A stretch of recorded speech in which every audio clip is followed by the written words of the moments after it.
I've got we're live. Yeah. Good morning. Welcome to Commissioners Court, August 26th. We have a full quorum. Carrie, you certify the meeting was properly posted. If you'll please rise for prayer and pledges, Jennifer.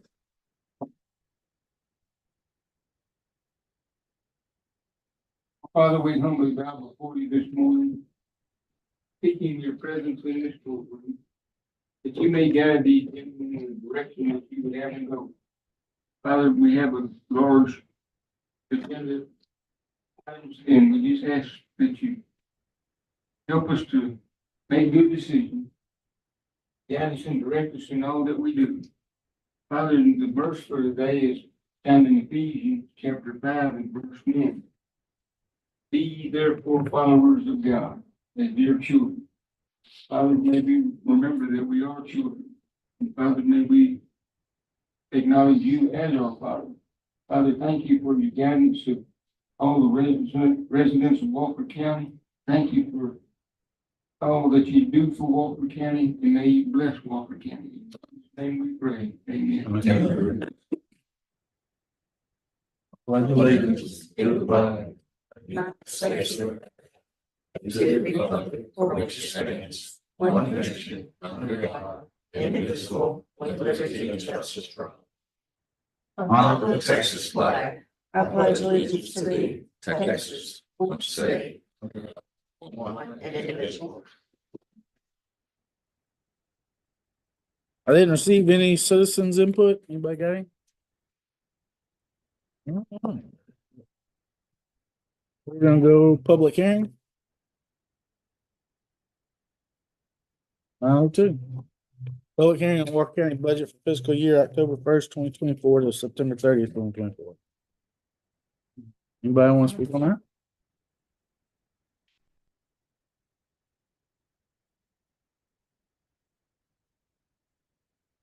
A minute.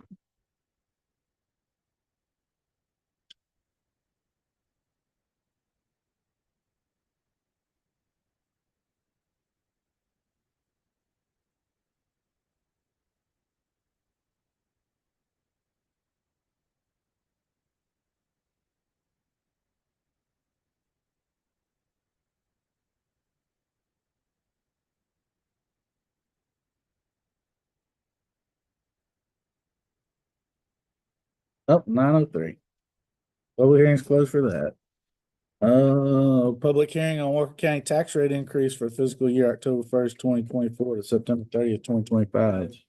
Yes, sir. Apologize, but Is it 905? it was, I believe, posted in the media as 9:05. Yeah, we'll give it a couple minutes. No, On both of them? the first one was posted for 9:00. Perfect. All right, we'll go to consent agenda. The agenda contains 33 items. We need to make a correction in number 20, so I guess we need to pull it. Okay. Number 8 and number 33 need to be pulled, please. Make a motion to approve the consent agenda, removing number 8, 20, and 30. Second. Moving second, all in favor, raise your right hand. Motion carries. Number 8. Number 8, I guess Patricia, was that an increase of the 2% No, sir. or same as it was last year? Or It's just a salary increase. It's still under budget and within our budget. okay, but how much was the increase is what I'm asking? I didn't calculate it. 10,000? Way above what we did for everybody else. No, she's still under market. The budget, the position is budgeted under market, so it is within the current budget amount. It would exceed 2%. But it is in the current budget and it is budgeted. Okay, so the money was already set aside Yes, when they was hired. Yes. exactly. Okay, all right, I Yeah. got it. It turns out that this particular salary is set by that board, and there's a ministerial duty on the part of the commissioners for it to approve it. I do agree with you, Clinton. But it's not increased to any of the tax rates. Not that I have to like it, though. Anyway, I'm a move to approve number 8. Moving second, all in favor, raise your right hand. Motion carries. Number 20, approve order 2024-89 for fiscal year 2024-2025. There were two dates that were, I think, incorrect. Ally, did you know the dates? So was the March 25th moved to the 24th? And then And- the August one moved to the 20th. August 22nd moved. Well, the 22nd is Yeah, it moved to the 25th. That to the was 25th. typo. All right, so I'll make the motion to approve agenda item number 20, changing the meeting date from March 25th to March 24th and the August 22nd date to August 25th. Moving second, all in favor, raise your hand. Motion carries. 33, 33, I'm consistently against this one every year, so I will not vote for it. If y'all want to make a motion to vote for it, knock your lights out. Otherwise, I'll make a motion to deny it. So, you gonna go with your motion or? no, I'm gonna see if anybody else, because I I moved fail to- every year. I move to approve 33. I'll second that. Moving second, all in favor, raise your hand. I don't remember. Did I help you last You year? did. Yeah, you helped me. Well, then I'll place it- Opposed? There you go, motion carries. I hate to change the way I am, it is what it We'll is. go back to a public hearing on Walker County tax rate increase for fiscal year October 1st, 24 to September 30th, 25. Anyone here to speak on it? Time 9:06. Anyone here to speak on that?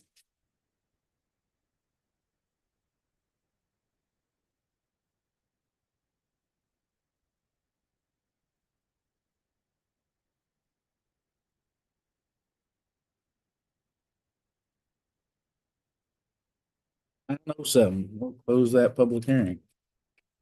Number 34, discuss and take action on adding a new phone line and internet at a new location. I got your internet figured out. Yeah, I don't know about phone line. well, I got a couple of quotes. And, the only police salesman, something else, okay. Some of this is a little bit hard to understand. AT&T. Hallie, is Dan Thank you, online? son.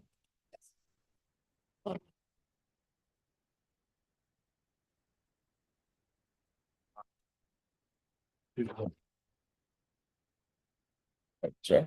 And, explain. Yeah.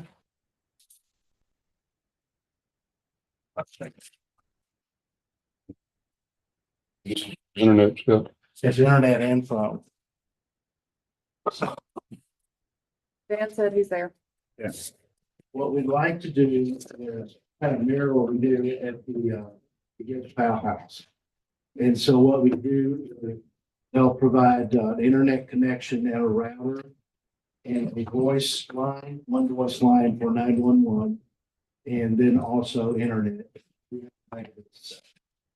Now, the Verizon is the 2-page. If you look at the second little area there below the top where it says one task access plan, you look to the right, the monthly cost is 25 for the voice line and 300 for the internet. Has internet figured out, right? Senior center, we can hook up to their stuff. That's what we do with Bob.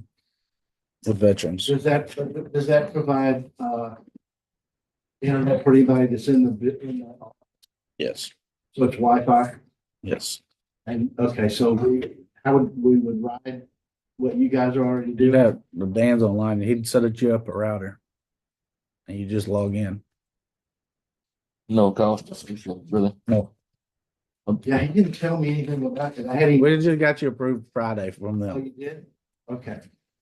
So then this would be basically for the phone line. All right.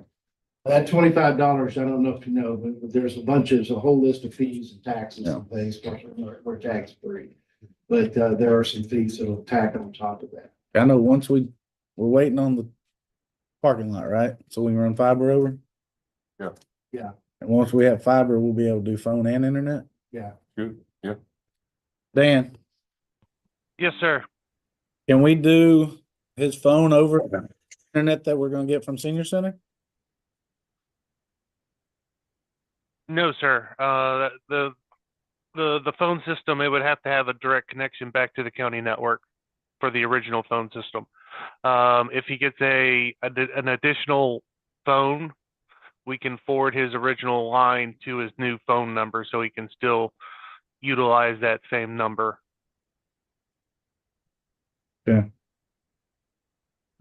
Is he gonna be on Walker County guest for his Wi-Fi, or will they have a, It'll be separate. okay, all right. That works for me. We need to figure out on phone. Yeah. And I don't know when we're talking about doing parking lot. Probably this next year. It'll be a while. It's gonna be a while. Everybody that uses that office has a cell phone, and I thought about this, but I wanted to ask the court, is there a requirement for in terms of an emergency, to have a 911 capability in that office? I think our cell phones have 911. I mean, you can, but it doesn't automatically give the address. When you have a landline like that, you can just pick up the phone and they'll know where you are, but in an emergency, if somebody couldn't speak, they wouldn't be able to say where they are, and you have to do that with cell phone. So I'm not saying You that. drop that new phone, they tell you where you at on a wreck. They have tech nowadays. Yeah, and I don't know on our network, and maybe Dan can answer this, on our network, if you dial 911 on our network, does it know where you're at, or does it always say you're at the Walker ambulance? County, Yeah. yeah. I don't know the answer to that. Currently, the phone system gives the main number, and then there's an additional email. With the new phone system upgrade that we're working on right now, when you call from a extension in a certain building, it will in the future give the proper location, but currently, no. So what, Scott, what do you have what do you have at the annex? The old office. He's on our We're system. just riding your system. All right, so there's no way to tie an extra line in at the senior center? Get No, y'all phones for We don't now. have that. And that's what the fiber's gonna put. I had Dan, we talked about that, and he said it would be a while before that fiber got. Bob doesn't have a phone either. He uses his cell phone. Yeah, I didn't think about that. Could we Yeah. do something like What, we had? Veterans has at Veterans has an analog line that's external to our system. It's an old POTS line. what does Mary have? Do you They know? got a landline. Yeah, they Yeah, should. They called me from it before. Yeah, then that's what this stuff is, right? These are landlines? Those are POTS lines, yeah.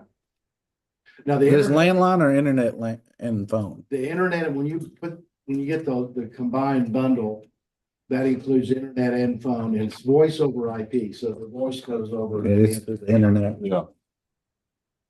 Until we get something over there, you're not gonna be able to do this. I'm gonna say, we did like at my shop and Ronnie's shop, we have Dustin Knight's little wireless thing, and it'd just be a matter of setting up a receiver there. No, because We don't have tower right internet. there, right? Yeah, but- If you want to go that route, you could do a wireless bridge back to OEM. I don't know how high we could get that mounted. That is a possibility to do a small wireless bridge between the two buildings. You got a tower right there behind it, Dan. That radio tower is right there behind Butch's building. Yes, sir. Dan, if we put the bridge in, as OEM is connected, if we put that bridge in, can we run a phone line through that bridge? Yes, sir. Let's look at that route. That's how mine was. Can we pass on this and get that Yeah. figured out? Yeah.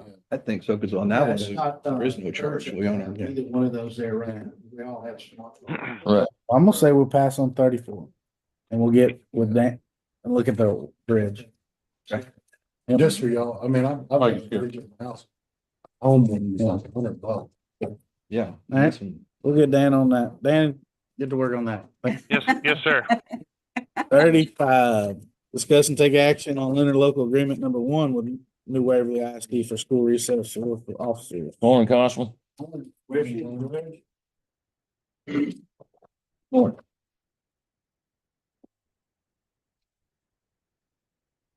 They all pretty well like it was last year, right? The only difference is number was a little bit more. The wording Fine. been thoroughly gone through by our county attorney.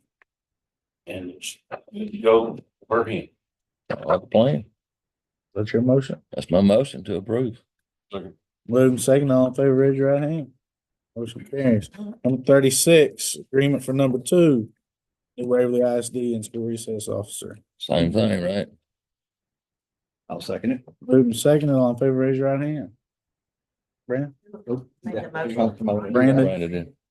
Bill second, all approved. 37, interlocal agreement with number 3 with New Waverly ISD. This one got more money. What's the difference? Longevity. Longevity. Okay. Move for approval. I'll second that. Moving second, all in favor, raise your hand. Motion carries. Number 38, agreement number 4. You make a motion yet? You gonna read it? Yeah, Move for number approval. 4. I'll second that. Moving seconded, all in favor, raise your hand. Motion carries. Then we leave. Yeah. Yeah, we'll sign that report. You're not gonna wait, No, sir? You're not gonna wait, you didn't have his paperwork last time when you made us wait. sir? You didn't have his paperwork ready last time when we had to wait.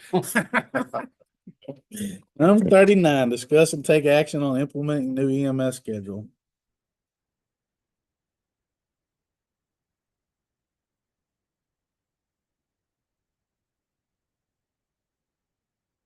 Morning. Morning. So we are thinking about changing our schedule over at EMS. We currently have our 5 trucks and we'll be adding a 6th. I know we've discussed here before that most of our employees don't live in the county, they live outside of the county, so they have quite a commute. Our staff for the past probably year has wanted to try out a 4896 schedule. So we put out a poll. I last looked at it, I want to say it was like 93% of our employees wanted to do the 4896 schedule. I've included a ton of backup. I'm not sure if you guys were able to read through any of I it. did read through it. It was interesting. It is very interesting. I initially was not on board with it, but I think it would be good for recruitment and retention for our crews. We've implemented kind of a fatigue mitigation plan. We already somewhat do that when the crews get really busy or fatigued, they can call a district chief and get some downtime. That's definitely something we would implement, as well as keeping one truck that's on our current schedule, the 9-day, so they can kind of take the brunt of more of the calls since they're on a 24-hour shift instead of a 48. They can kind of pull some of that weight for the crews that are on for a 48-hour shift. Spoke with Amy and the hours are relatively the same. There's no difference. So if we try this out for a few months and everybody hates it, we could easily switch back to what we're doing now and there would be no change in hours or anything like that. So just kind of wanted to see where y'all are at. So what's pretty common with areas around us? What do they do? So a lot, ideally, we would have 4 shifts. That's like in a perfect world, but we only have 3 shifts. So with 3 shifts, we only have 3 options. It's the current 9-day that we're on, it's a 4896, or it's what we were previously on, the 2448. So we've done the 2448, we've done the 9-day, and so this is really only our other option. I've reached out to pretty much every department in the region that's on a 3-shift implementation. And everybody that's switched to the 4896, not a single department I talked to had any kind of injury or fleet accidents related to that. Their morale and time off all improved, less sick calls, better kind of work-life balance feel about it. So most of the departments are switching to 4896. So I guess in a perfect world, 4 shifts would be better, right? But Or I know we're like maybe years and years and years away from that, but that would be like perfect. Yeah. So I guess the only question I really had was managing people. You know, I know now you've got a lot of people that like to double up on their shifts. You know, I'm assuming you're just gonna manage that in-house with the scheduling. Yeah, so our current schedule, a lot of people are making their own trade and they're already kind of doing this. Yeah. Down in New Waverly, I think they all do the schedule, just the way. But going from an access of the 48, I get, I guess that'll be taken care of with the scheduling. Yes. As far as somebody trying to do this and then pick up another shift on top of that. Right, You know. so we already have a policy that says if they go over 48 hours, they have to have permit from one of us, not a district chief from one of us. So that's something that wouldn't change. We'd be watching that pretty closely. So you had a fancy name for it, but basically they're taking safety naps, right? Yeah, so that's like the industry kind of like term. We obviously currently encourage everybody when they come on shift to do all their station duties, check their truck, do all of their work, their boring work they're supposed to do. And then outside of that, they're running calls and we do encourage them to rest now. So when they're up all night, they're not fatigued. So yes, so we would encourage them if they're not on a call and they're not doing their regular work duties, that they're resting, they're not out socializing, they're not out, playing video games the whole time or whatever they do in their downtime, like they're managing their time. So that's something that our district chiefs would check in on them and make sure they're all getting adequate rest. Yeah, well, they got Healthy and hydrated and eating. they got a very difficult schedule to live with. I mean, it's hard. Let's put that way. Yeah, it's hard no matter what the configuration is. It's hard. Well, like I said, you try it, you don't like it, Bye. Yeah, it would be an easy switch back. Hey, I'm good for it. Two. So, you do what you need to do. It's an Just an action. action item? Yeah, Oh, okay. I want to make the motion to authorize our EMS department to try the new 4896 schedule. And I think with the direction that you follow up in 60 or 90 days and see how you're doing. Second. Move and all in favor, raise your right hand. Good luck. 40, discuss and take action on replacement compressor. Larry? Had a hard time getting these quotes in this week. I had to put copies in. Was discovered during the annual inspection of the chiller here at the courthouse. Pressure tank was locked up. We were able to have it isolated. It did not contaminate the rest of the circuit as far as refrigerant. So we're right now, this building is running on 4 of 5 compressors on the HVAC. The only possible replacement for it is a aluminum part. I'm asking for the lowest bidder, Lone Star refrigerator. I don't think that's, but This was funded through project contingency. I haven't time to read this. Does it come with warranty? Yeah. It's a replacement compressor. It gets, it's a standard. Lone Star's done a good job for us. Yes. I'll make a motion, we, step number 40, making Lone Star the vendor Second. for a dollar amount. Or not, Larry? It should be the exact number. You got source. 16,590. Your second still saying? Yes, sir. Move and all in favor, raise your right hand. Motion carries. 41, discuss and take action on replacing HVAC system at 1313. We had real bad air conditioning last week. And is it hot down there? It put some fans, out of perfect. They're gonna be staying there now, way better. You gonna be able to deal with it? You gonna be able to deal with it for 2 to 3 weeks? All the bids on this one are 2 to 3 week lead time. That's the good news today, is 2 to 3 to 4 weeks, maybe. But it's coming. But it's coming.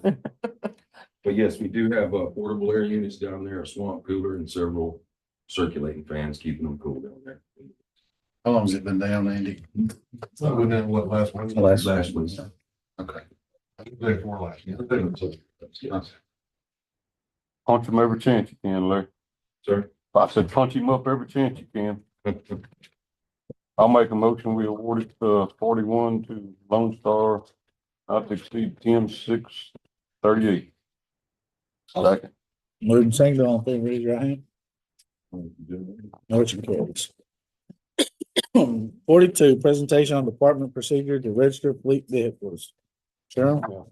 In your second? Yeah.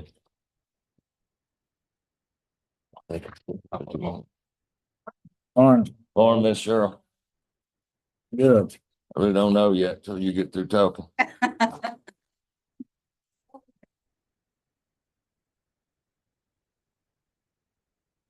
I'll comment after I hear what you got to say. What do you want? Where to? So purchasing has been doing all the vehicle registrations in the county. And it is a voluminous, and you can imagine. So we had made instructions on for everybody. We had decided to move it back to the departments so they can keep up with their vehicle registrations. It is time consuming on our part because I have one person doing all of them. And she has a hard time keeping up with them, making sure everything is done, and her purchasing duties as well. So I looked at policy, and policy 219 stated that the department heads as well as elected officials, I'll read it verbatim. And this is in our policy, Yes, Walker County which personnel. can be changed, right? 219. Okay. It can be, but right now, as it, well,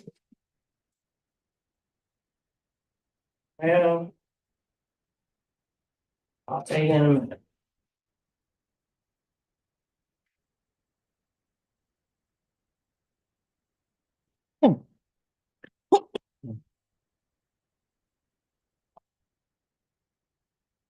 I'm so sorry.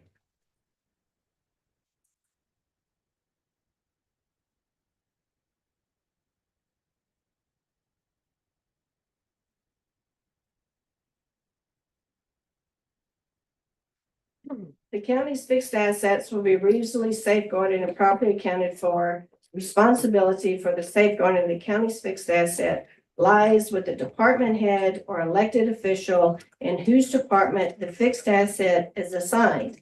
Each department is responsible for maintaining a list of assets in their department. So with that being said, we are putting that responsibility back on the departments. And we had fixed out a spreadsheet for each department that owns a vehicle with their vehicle information. We would take or are taking all of your notices, address changes, and stuff. We're making the necessary changes for them so that the departments will be receiving the notice to register their vehicles when it comes time, and trying to help out a little bit downstairs. And then once you have that and all of that, the notices will come to the individual departments. And they will take it down to vehicle registration and do it just like you do your personal vehicles and the county vehicle. There is a payment on file downstairs that they will notify that person at the window, and they will use that payment to do it. And then I guess tags will be issued to that person to take back to put on their vehicles. Now that's let me hold you right there before you get too far down the road. I don't think, I may be the same or not. The purchasing department doesn't have, I'm gonna use the word authority, whatever, to delegate out to the other 22 department heads. What they're going to do. They don't get to do that. Now, we are responsible for our assets. That's in the policy. But it doesn't mean we're going to do everything. That's management versus doing everything. We don't let our departments do their own insurance, even though they're quote responsible for that, because we want to be sure that it gets done. And that's how the registration, I'm assuming, is set up that way with a centralized location. Hang on a second. Whoa, whoa, whoa, stop. I waited for you there.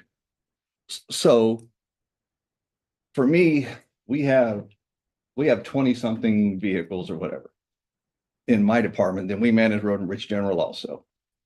And so I visited with what I called Commissioner Kirkendall and talked to him. And I've talked to a couple other department heads, and I haven't found a single one that wants to take this on or that wants it spread out amongst the county. With how many vehicles that we have, we need to be sure that they get done, not just in my department, but all over the whole county. That's our responsibility. So at some point, somebody looked at purchasing and said, you're responsible for that, and we're going to give you a person for that, and we're going to pay you for that. So it got put, I wasn't here when it happened, but I haven't found anybody here that ever remembers it being at the department level. It's always been centralized. So I have no desire for this to be spread out. I don't know if that's something we do up here at court. Worst case, every department head should have been polled and said, this is what we're thinking. What do you think? And some might have said, hey, I've only got one car. I'll manage my one car. I'm good with that. There's 100 or better sitting up here that we got a lot of stuff going on. That's not, And then you've got the sheriff department, you've got probably what, 70? yeah. Well, So Largest inventory by far. yeah, so I don't see any reason to change it.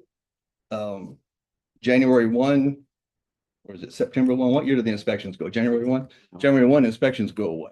So now it's just a matter of, hey, here's your renewal slip, register it, send it on back and get it done. And by having it centralized, there's one list of assets. There's not a whole bunch of them. And when we get ours done, who in the county is responsible for making sure that they all get done? So you still have a centralized person. You have to. You can't just turn it out to 22 departments and 4 elected people or 4 appointed people and say, handle it. You can't do it. So I think we pause on this. I don't think we change it at all. That's my thought. So I'll leave it with anybody else wants to speak up. I don't think we need to change it either. That's my personal thoughts, but if we need to change that policy to fit where it stays in your office, I have no problem doing that. Okay, so I'm gonna call Mr. Doggett, excuse me, Commissioner Doggett. It was given to purchase. It was originally in the auditor's office. And when Charlesa was hired into purchasing, she brought it with her. Okay. Well, Ms. Cheryl, I've been here I'm gonna have to for ask 27 years, and I don't, it's never been in our department, so I can tell you that. Right. Well, and again, I sent this notice out. What was it? 1st of August? Yes, I don't know when. October. I've not had a phone call from any of you people voicing any concern. You have been notified by me accurately saying I wanted this as an agenda item. And we missed the last meeting. So let's stay off of that topic because I did say I want this an agenda item and it didn't happen. So sad. If you have a problem, pick up the phone and call somebody and discuss it. I've not had a phone call from anybody except you with an email.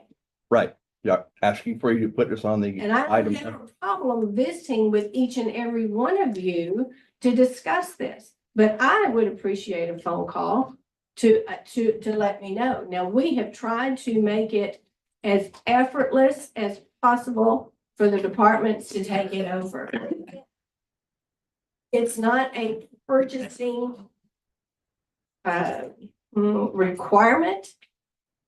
And if you want it centralized, then I don't have a problem giving it to somebody else to centralize it.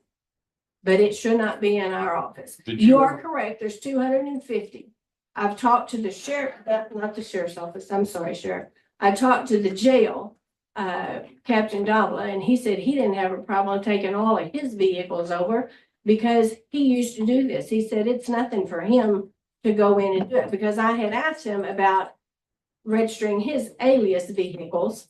And he said, that's not a problem either. We'll be more than happy to do that. Ms. Patricia, have you ever had it in your office?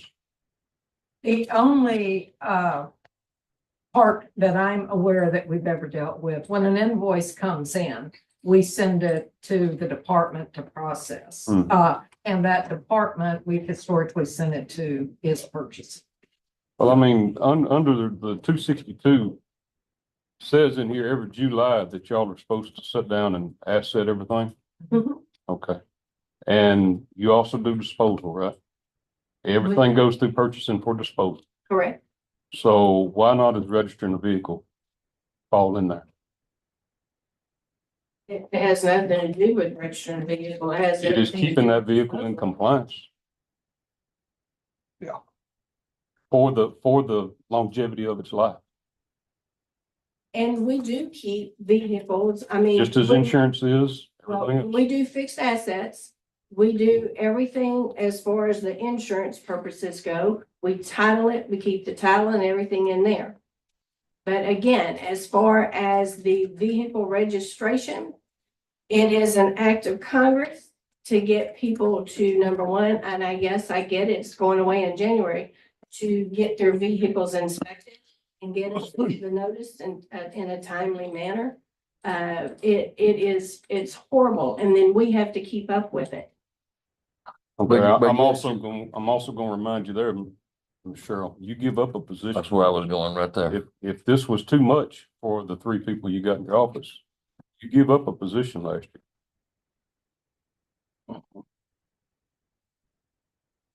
I don't think we took it. I think you give it up or We maybe. took it. What Cause did we do with it? we rolled it back in general fund money. Because you I didn't. didn't get that option. I didn't get that option. Roswell was Right. talking that, she had it posted for years and never hired nobody. They talked, that office down there talked about she was never gonna hire it. She just wanted the money in there. So we did away with it because they didn't need to answer the phone. It was just You did away position. with it since Cheryl been there? You did away with it since? we did away with it when Cheryl came in. Yeah, when I came in last year in July, it was already said and done. I got what I got. We did away with that position in that computer program when Cheryl got here. I'm still not for it either way. I mean, I hate it, but it's gonna create a mess. You have one person that's been doing this generalized central location the whole time, ever since I can remember. And I've been here a while. And to dump it back on the departments, it's gonna be a mess. So we It's do what only we gonna have. be a mess if you don't pay attention to what needs to happen. You get notification in the mail 2 months prior to your vehicle being registered. Yes, You ma'am. get 2 So months. in that process, if it comes to a generalized location, your office, how hard is it for somebody to have this on a spreadsheet, run through there once a month? When it comes 2 months early, send out an email. You tagged your date. You're correct, and we do that, and we don't have to do that anymore if you do it. If that notification comes to you, we provided you a spreadsheet that has all of your vehicles listed on it. We provided you that spreadsheet of when it was registered, when we received the notice. I mean, that spreadsheet has all the information on it. All you have to do is when you receive that in the mail, is go get your vehicle registered. Then there's no emailing them back. There's no emailing anybody to say, hey, in 2 months, your vehicle's gonna expire or registration's gonna expire. Please go get it inspected, mail me the inspection, or have it, whatever needs to happen to it, for vehicle registration to get it. And then you take your paperwork down there and register it. So you're still involved. I wouldn't be because all the notices are gonna come to you guys. And you will take the responsibility to go down there, get number one, get your vehicle inspected up until January. And then take that little paper in and say, I've had my vehicle inspected, I wanna register this. They're gonna give you the tags instantly. Whereas now, we send you an email stating that it's time for you to go get your vehicle inspected. We send another email out in 2 weeks to remind you, and we still got 2 months, okay? So then when the notice, when we don't get notice that because y'all were supposed to send us an email that the registration has happened or the inspection has happened, then Laura goes downstairs. And if she has more than 3 or more, she has to tend to her 3 and then go get in the back of the line because they will only process 3 at a time for her. So then she sits there and processes 3, gets in the back of the line, walks back up and processes the rest of them. Sometimes she'll have 10 to 12 to do. So you don't have enough help to do this, or you just don't want to do it? Both. You know, in the real world, we wouldn't be having this conversation. You're correct. You work for You would take. judges and government is the reason we're having it today, because in the real world, I'd send you home. You know, I mean, but I can't do that because you work for those judges, and maybe this one too, I don't know. But So how you get your stickers? You go put them on the vehicles now? No. No. Mailbox for us to pick up in the treasurer's office, and we don't know that they're there. We don't get an email. Unless Kim Landrum, she emails me and says, hey, you have mail, which I have no idea how long it's been there. Laura sends out an email to let them know that the stickers are in there. She does, Carrie. I kind of am the mediator with the fire department. On the fire department trucks. Sheriff, you've been standing for a while. I know you need to comment on. I just want to tell you that, first of all, me and my department do not. I can't imagine the process that was just explained of taking a deputy off the street in order to go do that, because we're already running, as y'all know, we're running light on our staff.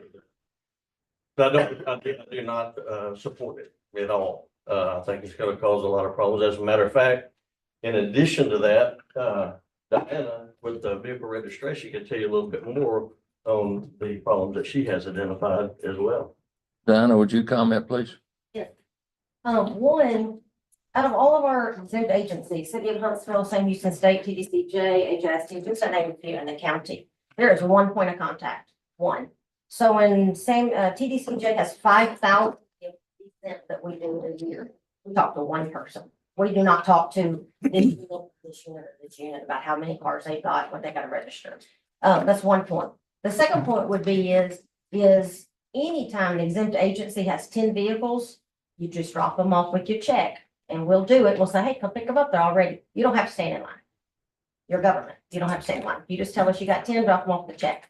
The second thing is if it goes back to the department, these detectives or constables or whoever, it's not just go get an inspection, go down and get your sticker. They've got to do a check request to the auditor's office or find a way to pay it. We don't just give out free stickers. So it's a little bit more of a process than you just come down to my office and we just get you one, even if you're with the county.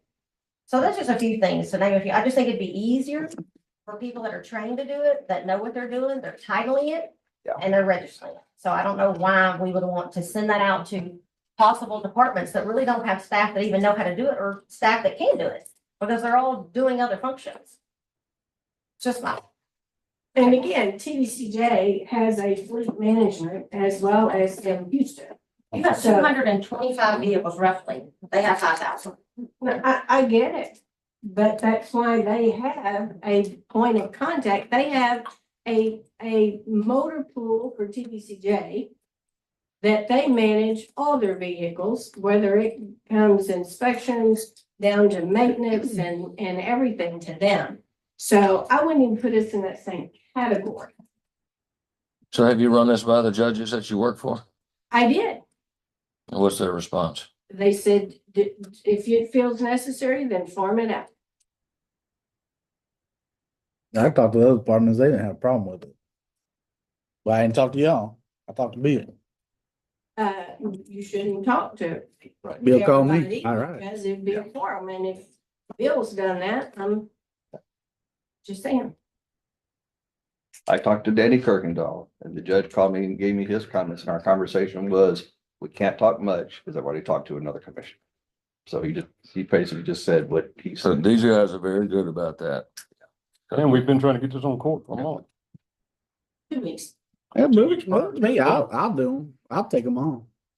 I'll walk down there and get them done. If not, give her the employee back. Yeah. Either that or I'm gonna ask for another employee. Well, I say this should, the other ones, She didn't have a choice on that one. So, So, that wasn't her option. Send them to my office. I'll do them. I'll walk down there. Well. Y'all can come to my office and pick your sticker up.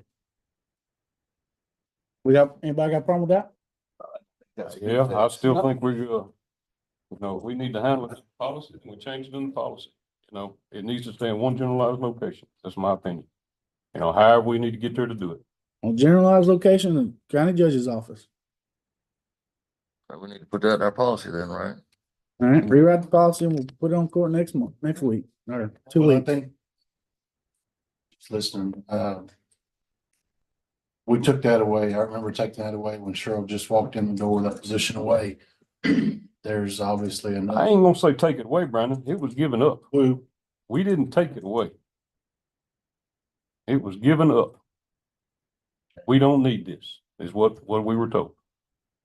Well, we realize that we need it now. So that's when you give something back. Okay, I'll be. All right, any other discussion? 43, discuss and take action on solicitation for, what? There's no action. Discuss and take action on solicitation for washed limestone. I'd like to table that till the very end on the, what's it called, the workshop. Due to the fact that they are not wanting to renew their contract, and I need to. We'll come back to 43. 44, discuss and take action on purchase of a 18,000 pound GVWR bumper pool wide deck low boy gravity tilt trailer for precinct 3. Is that you? That's you. Okay, so these have several items on it that we're looking at the very first one.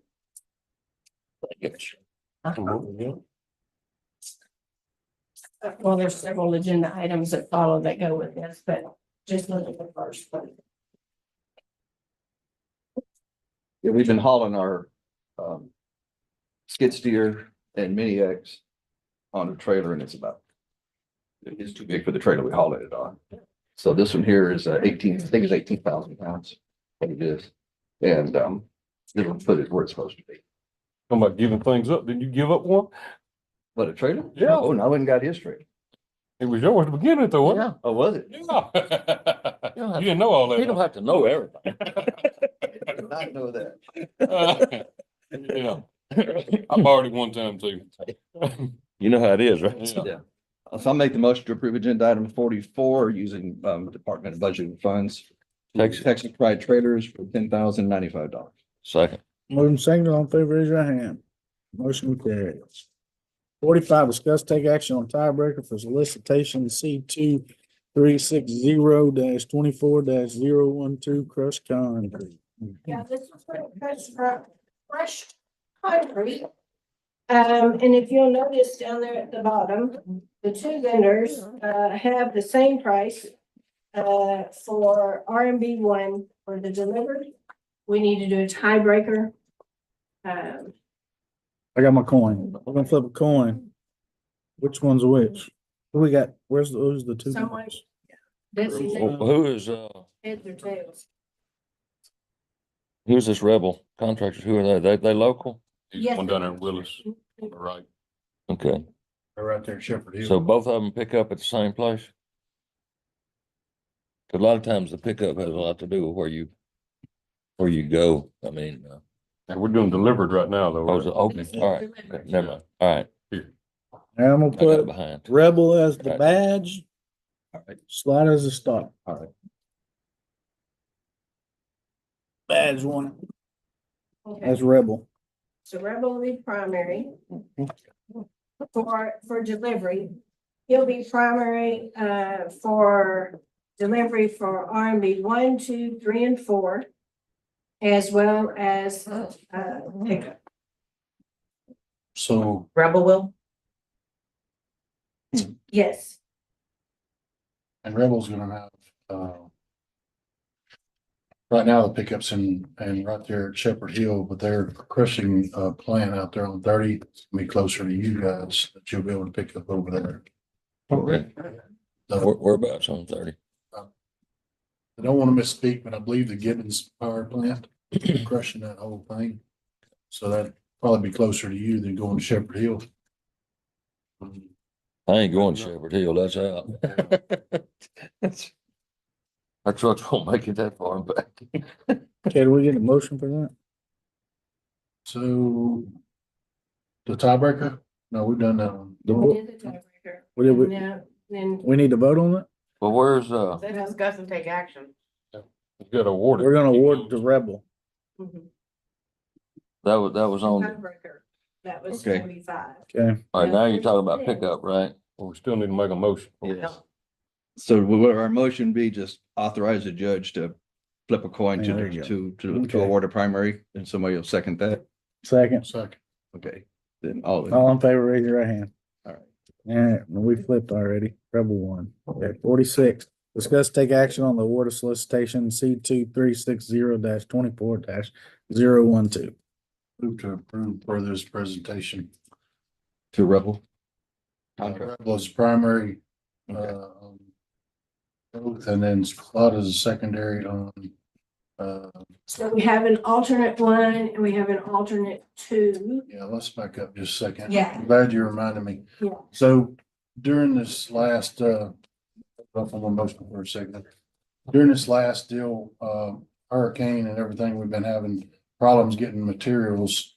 And, what I would like to see is Rebel primary for pickup and delivery. Slot would be the alternate 1 for delivery. And, Texas Materials Group would be the alternate 1 for pickup. But also we'd like to have an alternate 2. So we have, if 1 and 2's out, we can go to 3. That would be Texas Materials Group for delivery. And then, the third alternate or the second alternate would be Slot Construction for pickup. That's not confusing. Complicated. For our policy, if we have the primaries out, we get a notification through email. And the secondary or alternate 1, we can stick to our policy, get an email saying, hey, we're out of material, and then have the option to go to the alternate number 2. So you're setting Slot as alternate 1. And then the reasoning, what's going to be your justification that Texas Materials Group? If Rebel's alternate out, 3. Slot's out, then Texas Materials Group. They have the same price. But they get the same price, yeah. That's Texas Material. I will flip a coin. Location. Location, that's what I was gonna say. Location. For location. Yeah. Where's Slot, where are you picking his up at though? That's got the key to do with it. Is he gonna have it on site somewhere? It says Willis, Slots, I didn't ask him We're not- because of this. because I mean, that's the key when we award this stuff, is where you gotta go to get it. But when it's delivery, it doesn't. Doesn't matter on delivery, but matter. But So- Texas Material will be your alternate 1 for Right. pickup. So for, Yeah. right, for pickup, Rebel will be the first because they're closer. Texas Materials Group would be number 2. They're the same price, but they're further distance to travel. And then the third pickup would be Slot. yeah, but I still would like to know where you're picking up though, because he got material in New Waverly too, you know. This says Willis, but is that what he said on his bid packet? Okay. I'm good with it if that's where it's at, but I mean, if it was New Waverly, I'd have to go with him as primary. I get you, but he stated Willis. Okay, all right. Yeah, Okay, I'm that do fine. your motion? So my motion is to approve this, As presented there. as presented. With Slot, After the torn polish. okay, so Slot would be alt 1 and Texas Material Group, so alt 2 based on distance for Yes. delivery, correct? Mhm. Okay, Got all that, Karen? all right. Got it? Who's- Motion, second. Moving second, all in favor, raise your hand. Motion carries. 47, discuss take action on award solicitation C2360-24-013, ambulance billing service and collection services. Original solicitation for ambulance billing and collection services, for EMS. We received the proposals in, we did a score did a best and final offer. We had 4 vendors to submit an offer. 2 of them didn't meet minimum, so we didn't evaluate them. So these 2 that you see here were the ones that were evaluated and negotiated with for best and final offer. The EMS management and consultants had the highest score of 95. Digitech Computers had a score of 76.25. And your 95 and what? 76.25. 76.25.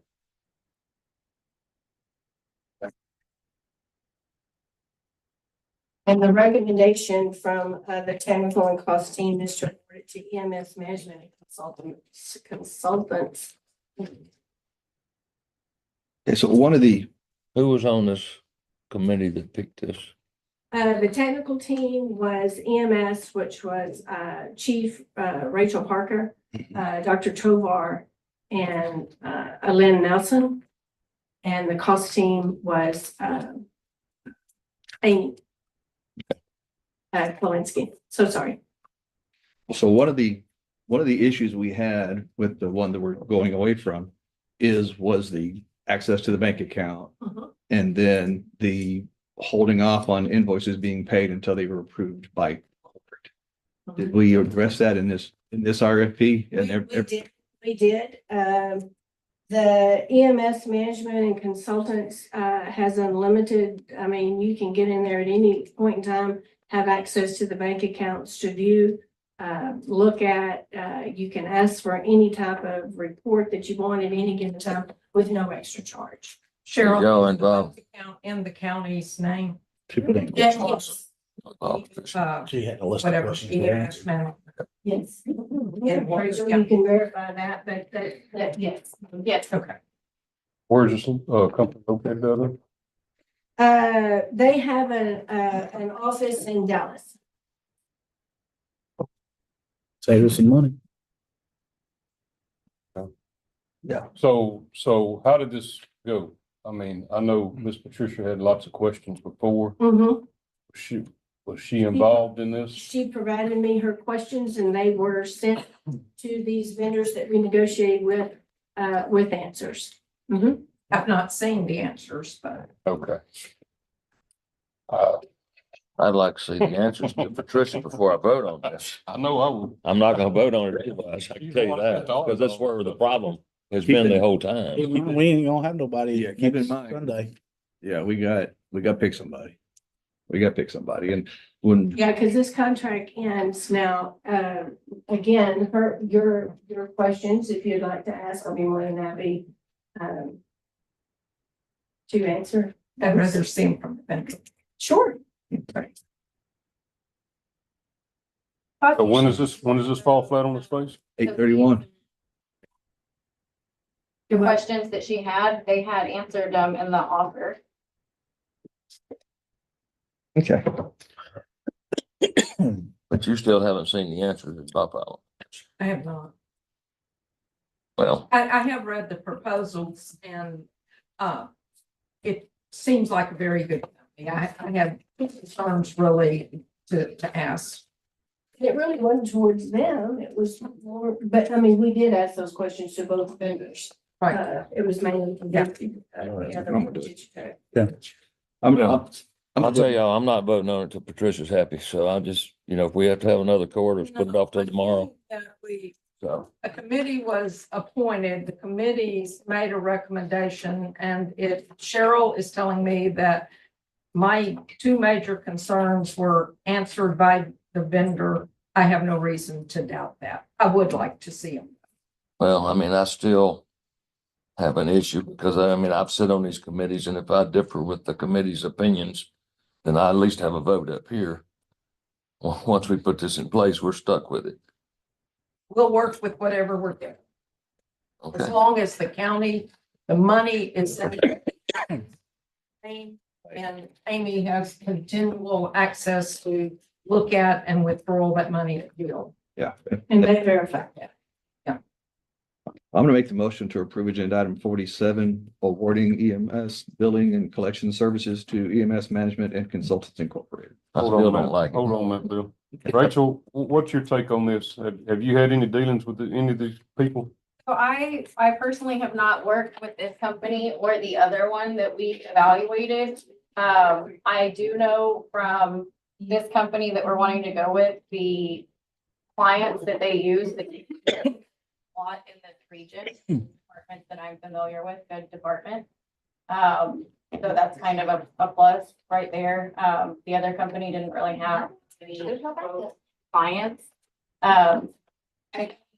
We're gonna get more with this company, for sure than the other one. They have kind of a huge suite of like portal options, reports, dashboards that we could run, that we have access to. And they do have a portal that will give feedback to our crew as well on what they work on documentation wise.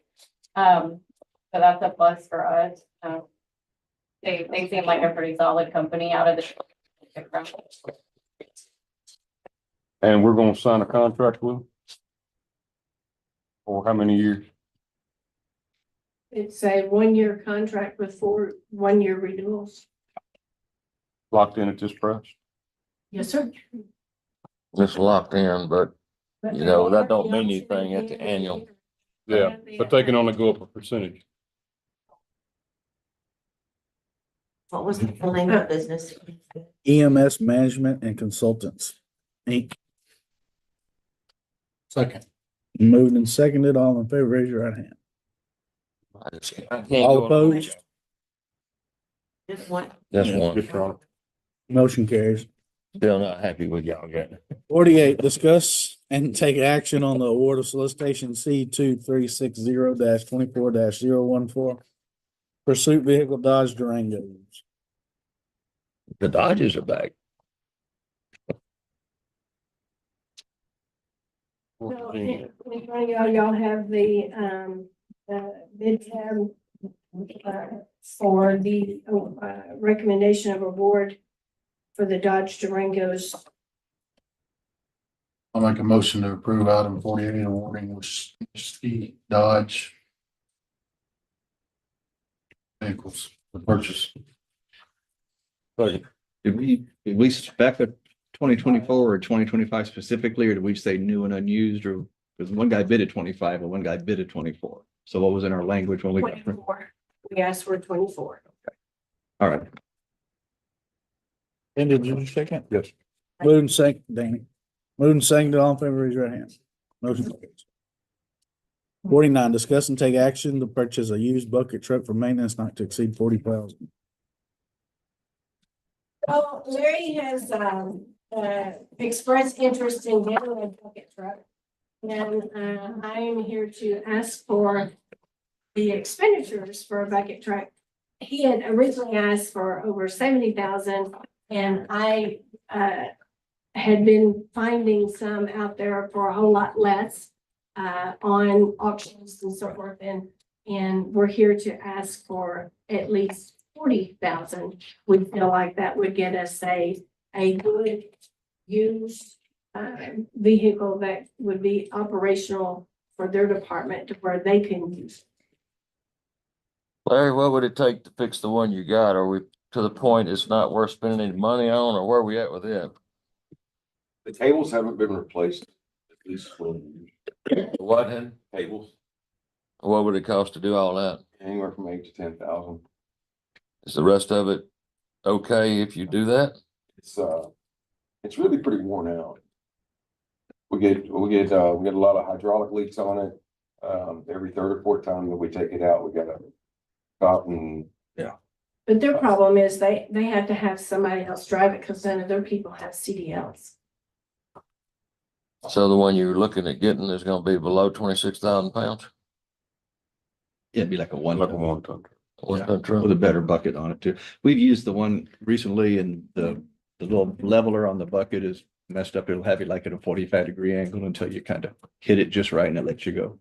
So Well, they're supposed to be certified every. Absolutely. Yeah. And I know it probably hadn't been done. I don't. Probably since we actually bought the thing, it was certified when we got it right there. No, we've been getting it inspected. Have you? Yeah. Okay. And you'll continue with this new one, I hope. So, Yes. and we got, I'm sorry, go ahead. no, Do we have like a budgeting amount, an account? Have you checked with, for an account to get this out of, Blair? Sorry. Did you find an account to get, I know you wouldn't have the money, so do you have an account? Have you checked with Patricia or whoever to find out? Sure about it. Okay, Cheryl, yeah, Get it down here and get it in front of you. okay, well, we gotta get the money from somewhere, so what account would we pull it out of? Where'd you pay for them generators at, Well, Capital project. Oh, project. capital projects? Project. Project and Project is that same? All right, and I guess, Larry, the intent is to find this one, sell the other one and put it back towards what you buying? Unless y'all want to keep it. there's no reason to keep it if you can't use it. Yeah. No. Okay, Yes, I would like to alternate, put the proceeds back. all right, well, I'll make the Maybe go motion. back to two. Hmm? Go back to two. Did you figure out what you put in it? I'm not even going to research it. It's too far back. You used it enough to justify what you put in Hey, it. man, we Sorry, used it, Bill. when we first got that thing, we used it forever on those trees. Right.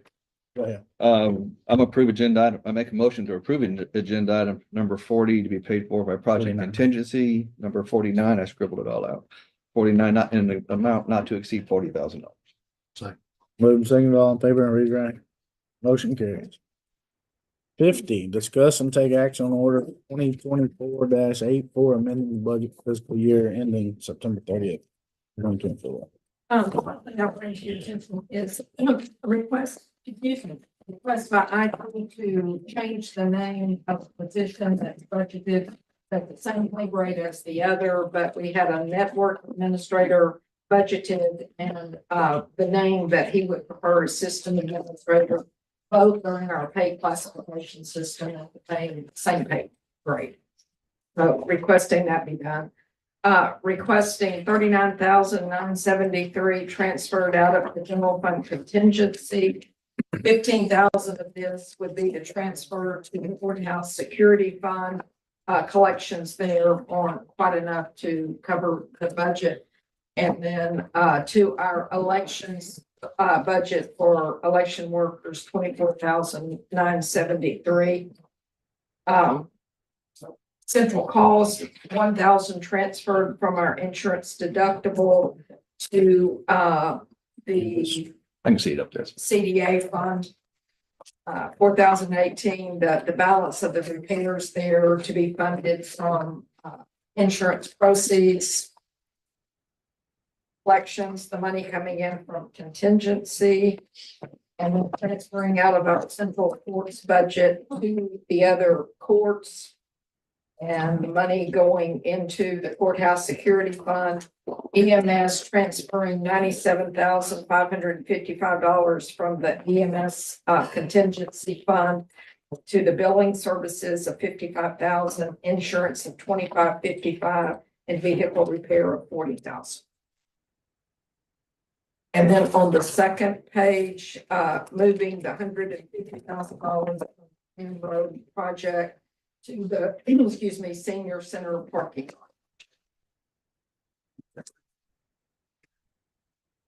They're gonna asphalt that.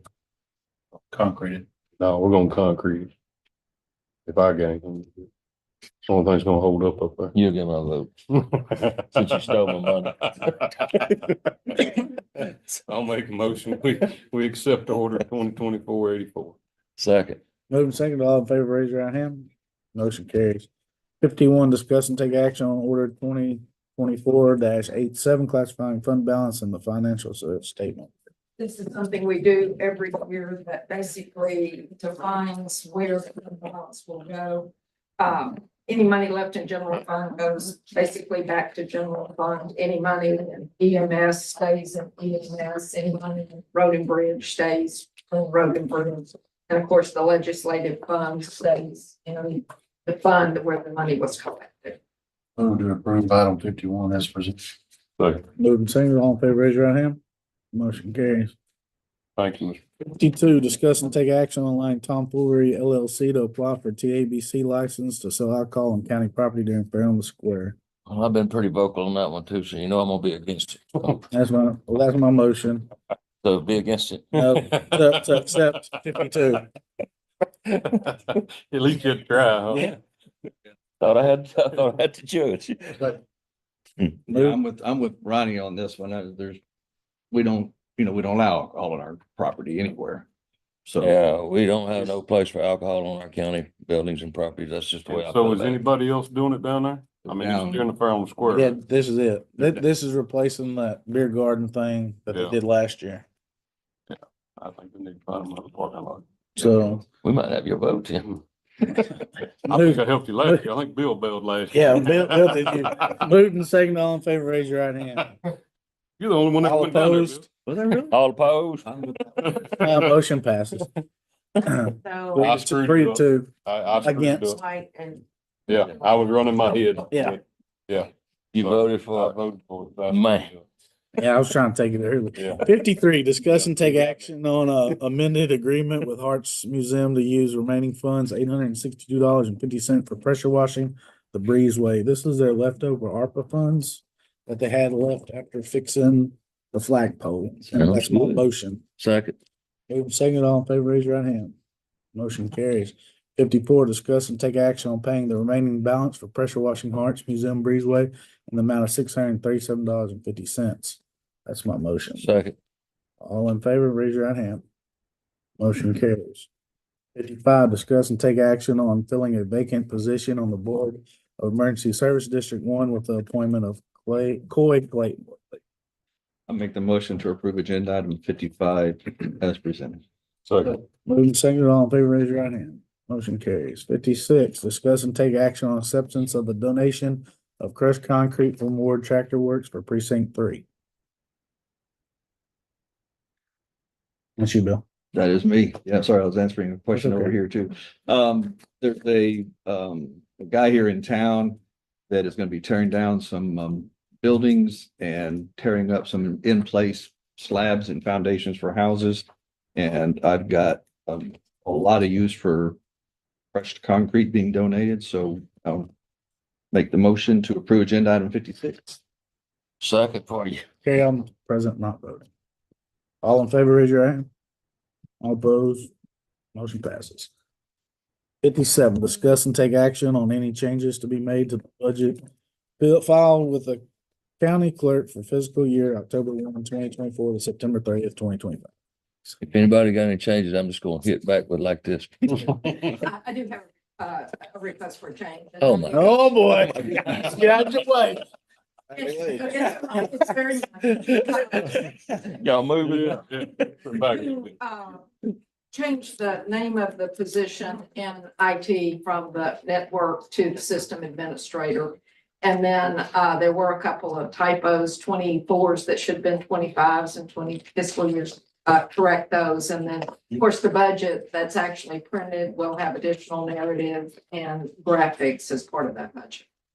So there's no dollar change. Yeah. No dollar. I don't have to hit them. All right, I'll make the motion to approve agenda item 57, change in the title from the IT from network administrator, system administrator, and authorized to make small clerical changes that do not impact the fiscal budget. Second. Moving second, all in favor, raise your hand. Motion carries. 58, discuss and take action by record vote to ratify the property tax revenue increase reflected in the budget for Walker County for the fiscal year October 1st, 2024 to September 30th, 2025 as required by LGC 111.008, Section C, when adopting a budget that will require more revenue from property taxes than the previous year.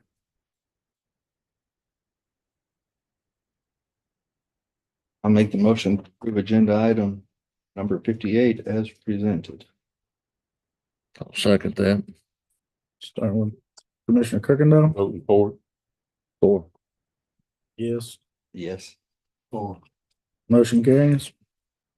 59, discuss and take action on order 2024-85 by record vote adopting the budget for Walker County for the fiscal year October 1st, 2024 to September 30th, 2025. Make the motion to approve agenda item 59 as presented.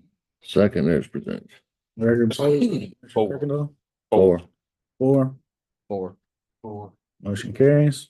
Number 60, discuss and take action on order 2024-86 by record vote adopting the tax rate for fiscal year October 1st, 2024 to September 30th, 2025 in the total amount of 0.4403 per 100 of assessed taxable valuation, consisting of the operational rate of 0.4208 per 100 of assessed taxable valuation and a debt rate of 0.0195 per 100 of assessed taxable valuation. Judge, I move that the property tax rate be increased by the adoption of a total tax rate of 0.03, which is effectively a 6.69% increase in the tax rate. Tax rate of 0.195 for debt service and a tax rate of 0.4208 for maintenance and operations, and approve order 2024-86 adopting the rate. Second. I'm saying all in favor, raise your right hand. That'd be by record vote. Yep. Oh, well, yeah. Oops, sorry. That's all. 4. Motion carries. Thank you, Mr. Cook. Thank you, Mr. Patricia, for the hard work and dedication, and I can't think of enough kind words to give you. I don't have very many in me. Andy, you ready? So, All right, 61, public hearing concerning plat number 2024-024, replat of lots 39 and 40, block 2, section 10 of Wildwood Shores subdivision. Time is 10:16. Anyone here to speak on it? where are we at? 61. This is the same as normal. Maybe? Does anybody against this one? Just ask. Does anybody?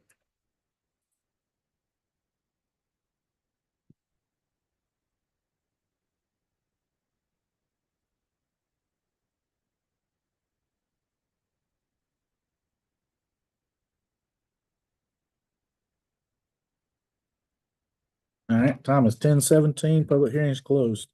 Number 62, discuss and take action on plat number 2024-024, replat of lots 39 and 40, block 2, section 10 of Wildwood Shore subdivision. Move to approve. I'll second that. Moved and seconded, all in favor, raise your right hand.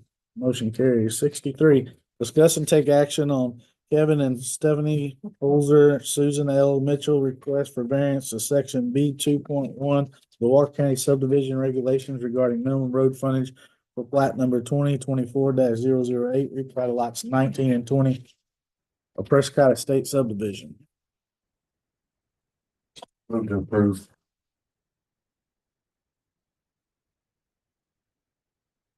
Andy, you got anything to say about it? Prescott's an old subdivision. It's got the 60-foot right of ways. Our current policy is 75 foot. Mhm. That was my motion, just to approve it as is. Second, man. Moved and seconded, all in favor, raise your hand. Motion carries. 64, discuss and take action on Terry and Alma Frazier's request for variance to sections B 2.2, B 2.3 of the Walker County subdivision regulations regarding lot depth to width ratios for plat number 2024-012 Jones Road Ranch Equestrian Estates. Mike, you want to talk about this a little bit after Andy? Yeah. We've already been here once for this. We just forgot this other referral. We didn't think the lot needed it, but I guess God thought we did, so we're just adding it to it. Okay, so this lot right here is sort of the lot that's in question here in the middle. This is a flag here. Flag here. This is, right? I mean, under our code, this having a little kick out doesn't necessarily resemble a true flag. So it would be, if we measured it as a regular lot, it would be around 1 to 4 instead of 1 to 3. If we looked at it as a flag, if you guys wanted to consider this flag a staff, then it would fall under the rules. So it's written as 4 court. So the court's good with this, up to a 1 to 4 regular lot. No objection to these. I'm going to approve. I'll second that. Moving second, all in favor, raise your hand. Motion carries. 65, discuss and take action on Forester Real Estate Group Incorporated request for variance to section B 3.4.1 of the Walker County subdivision regulations regarding points of access for plat number 2022-037 Peach Creek Forest. You have some bags. Thank you, sir. Thank you.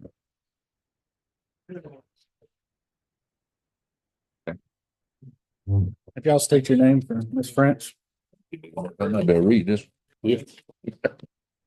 I'm Holiday Land with Fort Star.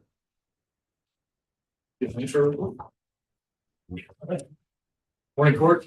Morning. Warren Burgess with Elevation Land Solutions, and we are the engineer for the Peach Creek Forest Development. So, there's a little bit of history on this track that I'd like to talk first before we get to it. But several months ago, he had approached the court with a couple of variances. And do you mind if I step up to the screen? Yeah. Oh, sure. Appreciate it. So what was originally shown for this track is there was going to be section 1 that was right in this area with a proposed west and east entrance. So sandwiched by the 2 access roads into the development. So whenever Forestar began looking at the tract to buy from Chris Wren, they brought us in to look at the high level feasibility of the tract.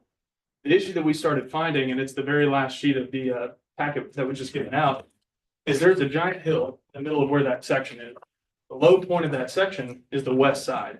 So to bring flow from the east side of the track to the west, you'd be cutting 20+ feet through that hill in order to make it work. And so what that does is you generate a ton of excavation in your phase 1, and you have to move all that to the south side of your property. Basically, you're doing a detention mass grading for your entire development before you can deliver any lot. So what we then proposed is, what if instead of your section 1 being up here, we did our section 1 on this side, because it balances perfectly with that west pond. The pond provides enough detention storage for the section, and you would still have your primary entrance road. The only thing that would be non-standard to Walker County is we would be unable to build this as a permanent paved roadway day 1, because to put it at final grade, you're looking at severe excavation. Again, that triggers detention mass grading of the whole site. So what we were proposing is permanent paved entrance, all-weather access road that would come from this east side.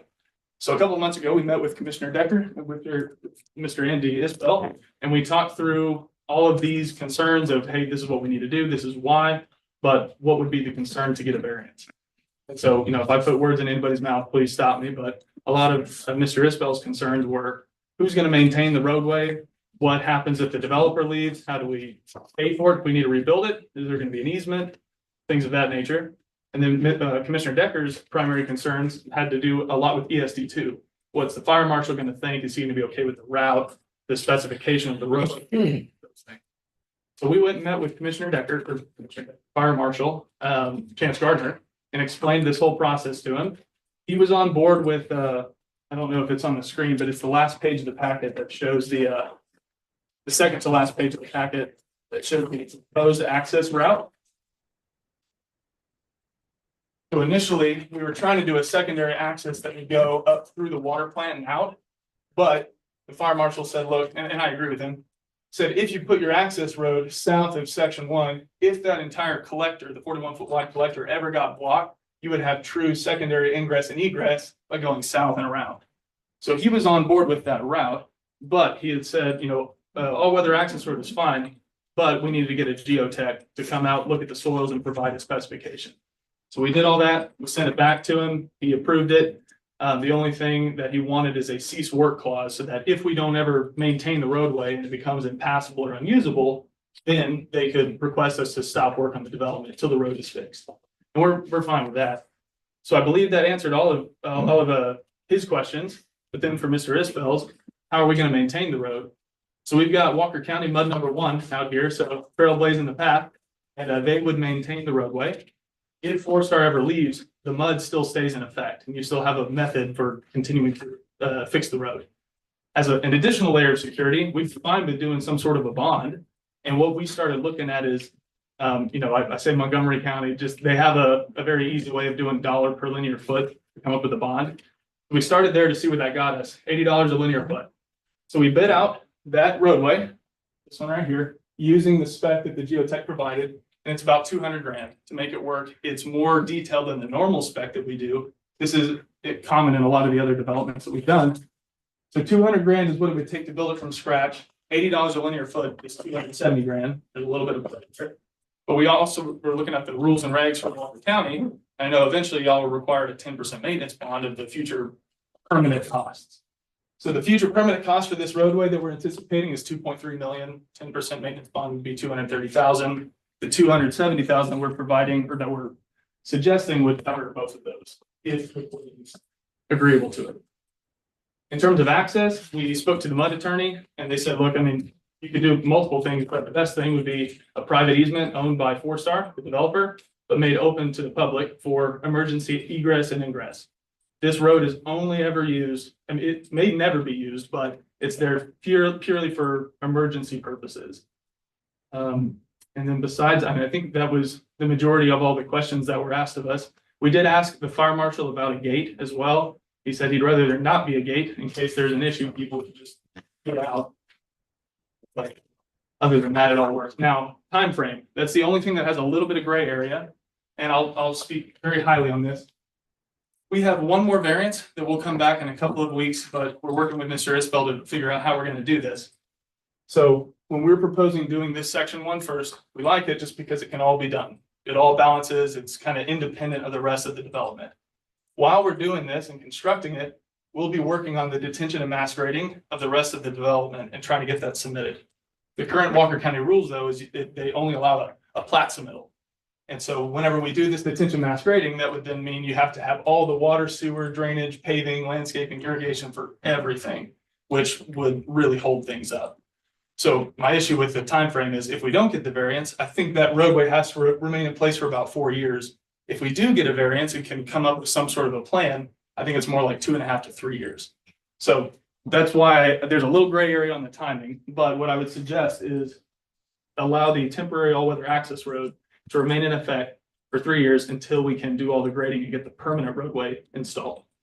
And that's all I have. So I have questions. Yes, sir. Phase 1. Yes, sir. We're talking about building phase 1 first. Yes. 2 things on that. You're gonna put the permanent access to 150 on there, correct? Yes, sir. This temporary road, are you gonna go ahead and build that? Yes, this day one. temporary road? Mhm. Will it have the, whatever you're gonna do in TxDOT, will you do that at the same time? We will do so we can do what we need to, but right now, after talking with TxDOT, we would just do a temporary tie-in until we can do the permanent roadway.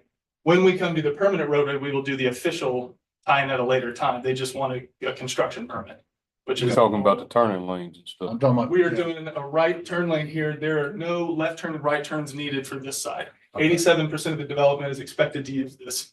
side. Okay, that's what I was getting. Yeah, at. we'll do the If it turn doesn't lane. make sense to do a turn lane here, then while you have the crew out here not do that. Correct. Yeah, but the right side does not need it, just the left Doesn't side. have a, for TxDOT. It's for TxDOT and the TIA. Trips, TIA on section 1 here, Mhm. right? It's 129 lots. Yes, sir. The TIA is gonna be much smaller than when you add the rest of this in here. Correct. My concern is road sizes. Sure. Okay, Yep. are we building this to accommodate the rest? Yes, sir. So we did an analysis of the entire TIA, not just section 1, because we want to underbuild. Yeah. So this is a 41 collector, which is more than sufficient for the development, but the tie-in needs to be 51 feet wide, which is wider than the normal collector spec. But that's what it takes to actually get people turning in and out. But yes, well, the TIA is for the whole development. It'll be ultimately sized in phase 1. I don't want you to build something smaller to accommodate Neither this. do I. Come back and say, got problems. That looks terrible on me. I don't want to do that either. You address the bond, and the bond is gonna be, now, you said several numbers on the bond. Yes. What is the bond? What bond are you going to ask? What are you gonna We're proposing $80 a linear foot, which is $270,000. for this? Yes, sir. Okay, Yes, sir. you throw out another number over there too. Yes, I was using, just from the rules, using a 10% of the future permanent costs. So I'm expecting pavement and drainage future, to be 2.3 million of that roadway. So I took 10% to just see what that number would be. It's 230,000. It's within that 270. It's one bond. I was just trying to show that it kind of Okay. works in both cases. So the 2.3 million is Be clarify with me again, is that the entire subdivision or just the purple road I'm looking? Just the purple road in the future when we have to go actually build the pavement and the drainage along that roadway. So why will we not bond the true cost of building a road? And we could, it's open for discussion. We had just spoken with Mr. I think Isbell, we- just said, what do you recommend? Learn that too. Yeah, we talked about just doing the cost to rebuild the access road from scratch in case we left, the mud wasn't maintaining it, and then wanted to. That makes sure I got my straight. So Sure, the $270,000 bond does what? that covers the cost of if you need to replace the all-weather access road in its entirety, as if it was entirely destroyed and the mud wasn't maintaining it. That's a temporary road. Yep, Just the with temporary, rock and dirt and whatever. yep, subgrade preparation. But then the permanent road is the $2.3 million Yes. road from there all the way down to the little wastewater treatment plant or just to where it turns and goes up into section 1? Yep, just right here, Okay. providing the. So in section phase 2, I guess is, It should, I hope, be two right there. Oh, yes. On this map it Yes, is. it connects. Yeah, to- okay. On that map it is. Sure. We have a better pretty. in phase 2, you don't plan on, or whichever one, but I'm assuming you go to phase 2 after phase 1. You don't plan, there'll be no lot sales and stuff in phase 2 until that road's Correct. permanent. Because we've got to do, so this is 170 acres. We got to clear all that first, start detention mass grading, when we can get all the dirt up here moved, then we can go do that roadway next. So we will do that at the same time as the home construction, most likely. So which one are we on? 65. So this variance B3 4.1 Andy is which one? Make sure I'm looking at it.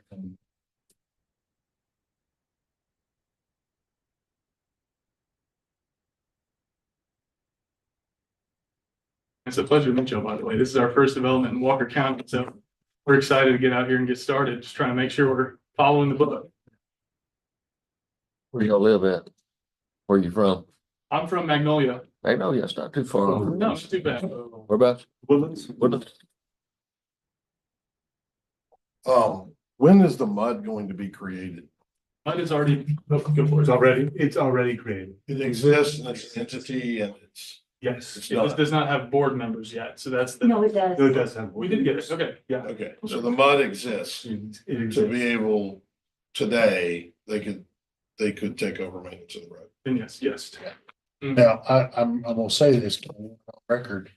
Sure. We are not, or I am, I won't speak for the court. I am not gonna, go for next thing we do. Yes, sir. You do this one, if the next thing we do is not put that entrance in. It will absolutely be that next. It's yeah. gonna kill the whole deal for me. I 100% agree with you. That would be next phase, no matter what. Very important. Yes, sir, I agree. So here's from our side, I've got a few comments. So,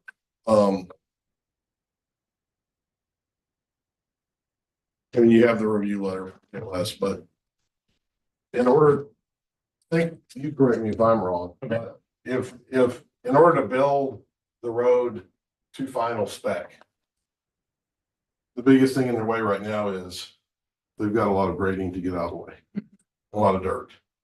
So to build this road now as a temporary access road, I don't know that much of what you do in the temporary access road is going to be transferable over to the final road, because you're talking about Leaving it rock at road, elevation. we're leaving not it at cutting elevation. Yep.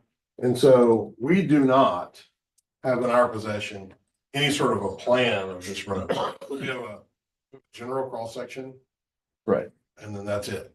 So I don't know what the grades are on this road as far as ups and downs and those are important sometimes when you're trying to pull a truck full of water. We did discuss that with. So erosion and as far as erosion, water retention and all that will be dealt with how? So, I'm sorry. So this roadway, just the slope of this roadway, you coming down about a 4% slope, but then we're following a natural contour, this part and this part. This is the only area where we go up against grade. And so we talked to Chance about all this and showed him the proposed grades and how we would do the elevation changes, and there weren't any concern. Essentially, the top of grade of this roadway is staying at existing grades so that we're not blocking or changing any flow paths. Now, that's based on LiDAR data. You know, LiDAR is only as good as it can be. If we get into the field and you find there's a dip, I mean, we can do temporary drainage. We will make sure 100%. I mean, that's what we do, is make Yeah. sure drainage works. So any field adjustment we need to do to make sure drainage can continue as it was, we will do that, absolutely. Okay, so just so you know, we haven't seen or reviewed any sort of grading on the road or drainage plan. They're gonna get text stop permit here. Soon probably you'll get a temporary one and then convert it to a. Yes, sir. Round. So the other thing is when the court. I think it was this, yeah, it was this court. When the court granted the variance to allow this spacing between the two entrances, it was clearly communicated to court that both these entrances would be built with section one, both be built to. Right on University Avenue. And at that point, this was envisioned as being section one. That was the one, right? Right? Yeah. So as part of what we're talking about today, if you approve this, right? Then just so you know, I will consider that you have, by approving this, allow them out of that condition for that space and variance, that they don't need to bring that back. Because it was one of the conditions that was placed, that these would both be built to county standards with section one. Right. This obviously is not building both of those to county standards to section one. The spacing variance has to stay in place because the depth of length. Yes, I understand, but I'm just saying, that was part of that variance when it was presented. Was that, as a matter of fact, I think you were one of the big proponents to make sure that both entrances would be built to full county standards. Correct. So this will ultimately be built to full county standards, but not at the same time as section. Yes. So, and that's different than what we had originally. So does the number of houses in section one, does it call for a second entrance? So it's very close, to be honest with you. So there's ultimately all out, yes. Our code has a couple of shelves. Yeah. So shelf one is anything more than, I think it's 40 lots or more. So they're definitely over that. So that requires two entrances. But then there's a caveat in the code that says as long as you're under 150 lots, you can have a 40-foot access road. Yeah. Instead of having two. They have a 41-foot right back to back of curb. Okay. The traveling lane's a little smaller than 40, but it's very close. Okay. So the I don't know if they run an analysis, but we took a quick look. This area right here is all the 40 feet all the way back, correct? Yes, sir. So it'll be 40 feet to here. When you start measuring down side streets from the 40-foot road, there's a path to get to almost every lot within 40 lots. Like one or two I lots. think there's a few back here in the far reaches of this cul-de-sac that fall outside, reaching them within 40 lots.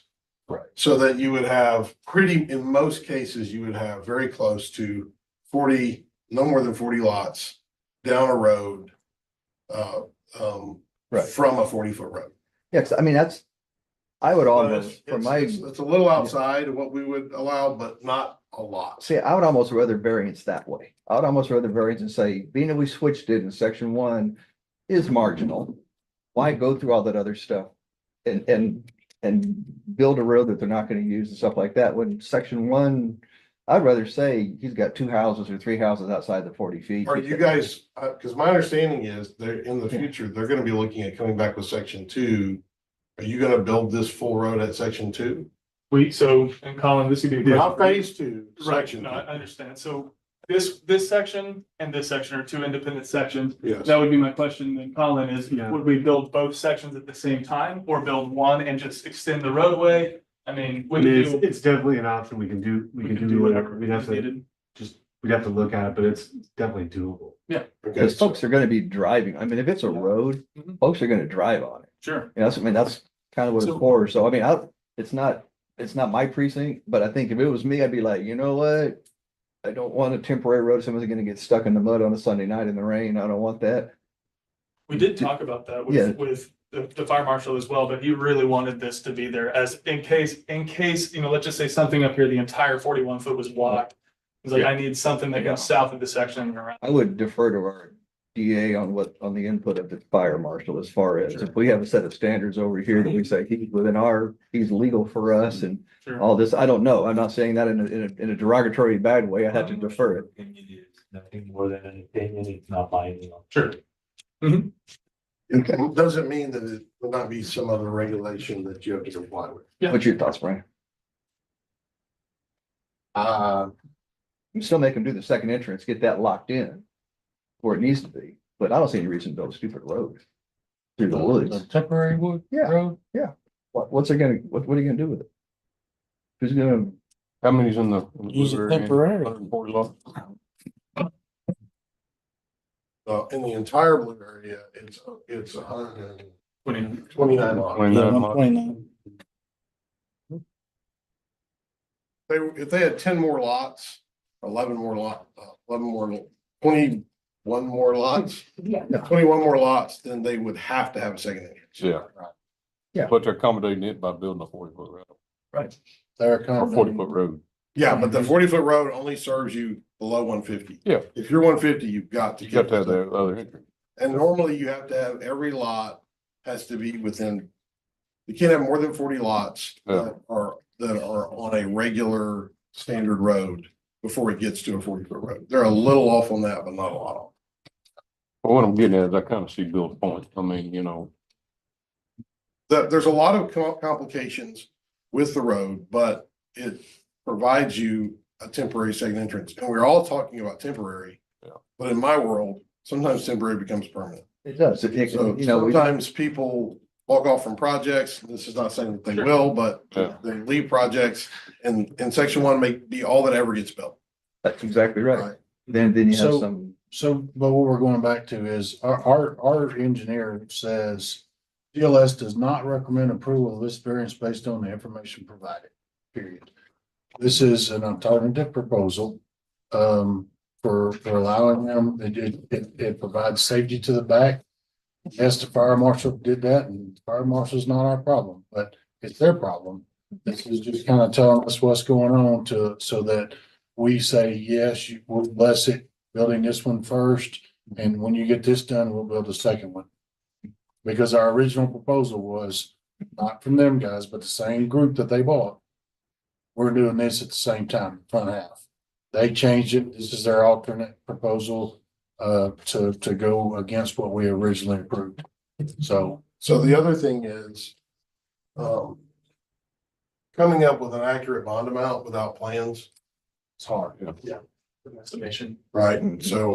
So, and then who do you want the bond to? Does the bond come to the commissioner's court in case something happens, then you guys are trying to construct a road?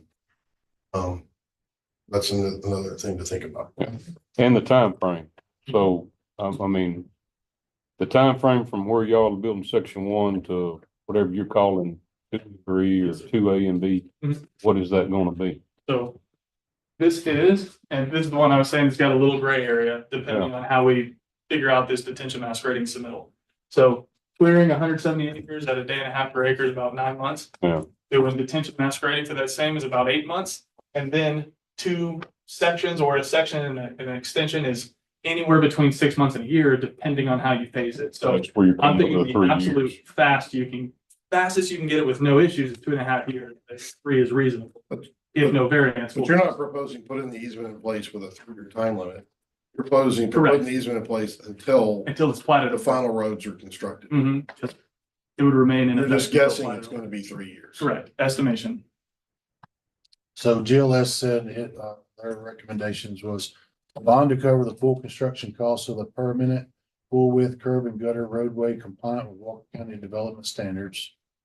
Second one was an exhibit showing maximum proposed cross slopes and longitudinal grades along proposed temporary access road. Third bullet point, an emergency vehicle turning exhibit showing ingress, egress, and maneuverability along proposed temporary access road. And the fourth bullet point was a maintenance plan for proposed access road to be maintained by the MUD. Sure. So the cross slope, we've added that one to the variance before we send it in. I mean, the terrain where we're looking at is a 4% cross slope. So we put that on the exhibit, max 4% cross slope to match terrain. So we're not blocking any different flow.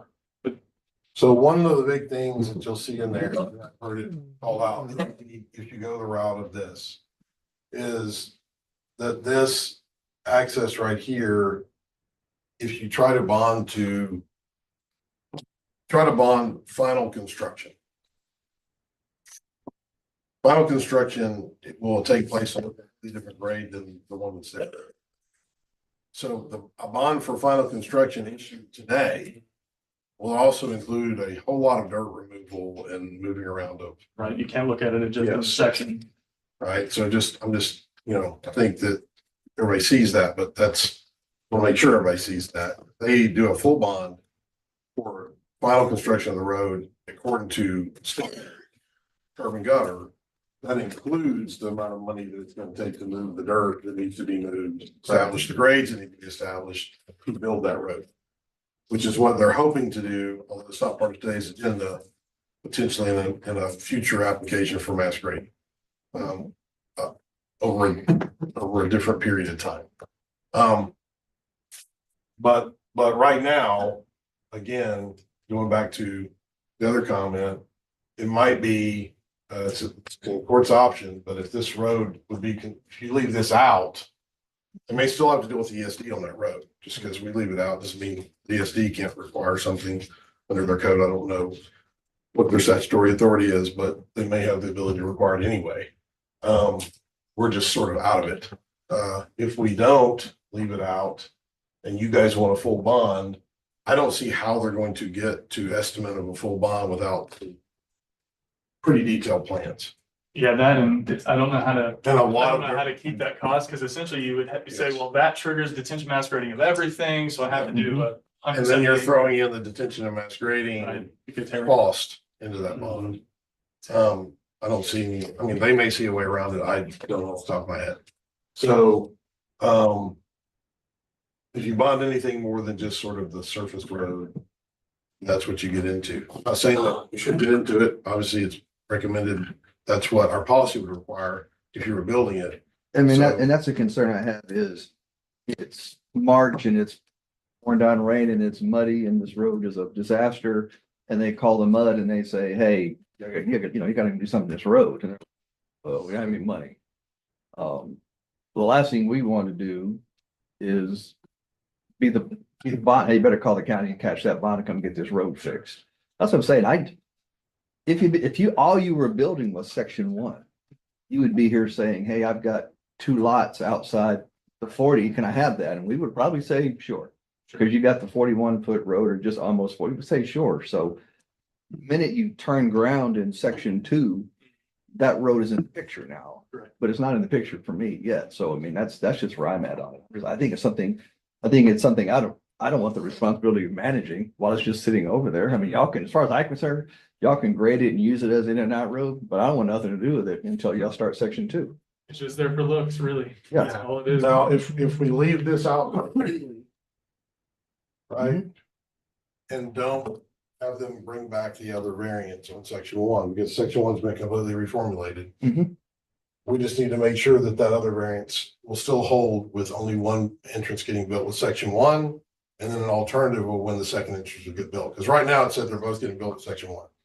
I think that's just a wording thing. They're going to come back and say, hey, now we're proposing the other entrance get built with section 2. Or whatever. Yeah, and like I say, that's something you can come back, and I agree with Brandon, both those need to be locked in up front where they're at. Get them part there, but change the wording, get the variances aligned to where they're supposed to be, renaming phase 1, getting the variance on distance of the 41-foot road with a single access, which is within our building codes. Let them do it. The minute they stick a shovel in the ground on section 2, phase 2, you gotta build a road. And they're not going to. Yeah, once we get all that detention mass grading, we have a lot more flexibility, put things wherever we want. So That's where I'm at. I don't want to take on an ugly puppy. We have to feed for the next 3 or 4 years while they do their stuff. We can go talk to Chance again and just make sure we see we get a heart attack. You're not satisfied then. Yeah, I would, with the conversation that's taking place between the full court, I would suggest maybe the variance maybe be reformulated. You have a conversation with Chance and we bring it back simple as 2 variances, one on revising the old variance for the two entrances with section one Mhm. to something other. Sure. And two is to revising this variance to just allowing for you to exceed those lot counts Mhm. and have it sort of stand alone. Is that what I'm hearing the court kind of? Yeah, that's where I'm at, and I really don't know I mean, based on what Quentin said there, if a person is building within the development standards of Walker County, how somebody else can just walk in and say, no, you better put a second Well, roof. I can answer that. I don't know what their authority is, but we have multiple jurisdictions with authority over everything. For example, we're regulating this project from a subdivision standpoint, but TCEQ will be regulating the stormwater while we're doing that. So Right. they may have their own regulations that apply to some of the same infrastructure that they have to sort of make everybody happy. They have multiple masters to serve on all their projects. Right. The federal government steps in when it's wetlands. And so they've got, 9 people that they're cooking for. Right. So like us, though, he should be able to open a book to a regulation, put his finger on it and say, this is what I'm holding you to right here. That's, again, that's outside of my field. I agree 100% with that. So what are we gonna do on this? How big of a rush is this? It's always a rush. Yeah, we were trying to start design on this a couple months ago and have been held up because of this one. So, I mean, as soon as we can, we'd love to get cooking on it. We can put it back on the next agenda if they'll be ready. We can have it on the next 2 weeks? agenda. I know you're looking at doing mass drainage at the same time. Right, we'd like for that one in 2 weeks. 2 weeks. We've got our meeting on Thursday. 2 We weeks. can talk about this more. Oh, yeah. I really like this idea, but it's not. If all he had was the blue one, we wouldn't be having a conversation. That's correct.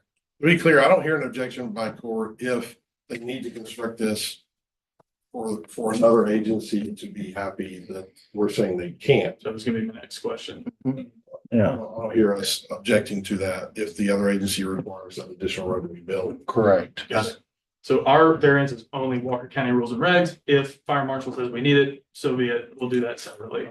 Yeah, that'll have nothing to do with us. We can pass this one and then always give it back. So if we're not going to approve today, I always prefer deny. And then let them, with the allowance of them bringing it back. Or those, Brandon. I think it's a whole lot better option. If you're gonna approve, I would point you to the requested conditions. Contingencies. No, if they're gonna bring it back and just ask for the 40+1 down here in the bottom, and they just need to take it back. So we're gonna make a motion right now to deny with the bill to come back. Having to resubmit this model. Correct. I'll second that. Moving second. Any other discussion? All in favor, raise your hand. The old variance with Chris Brand. What do we do? We can bring that back as well. Okay, okay. Yeah, bring everything clean in 2 weeks. Yeah, we'll bring it back as well. Okay. All All right, appreciate it, fellas. Thank you. Good. We got one more. We do have one more. Oh, you got a different. Okay, sorry. 66, discuss and take action on 4-Star USA Real Estate Group Incorporated request for variance to section B 2.1 of the Walker County subdivision regulations regarding lot minimum frontage. Mhm.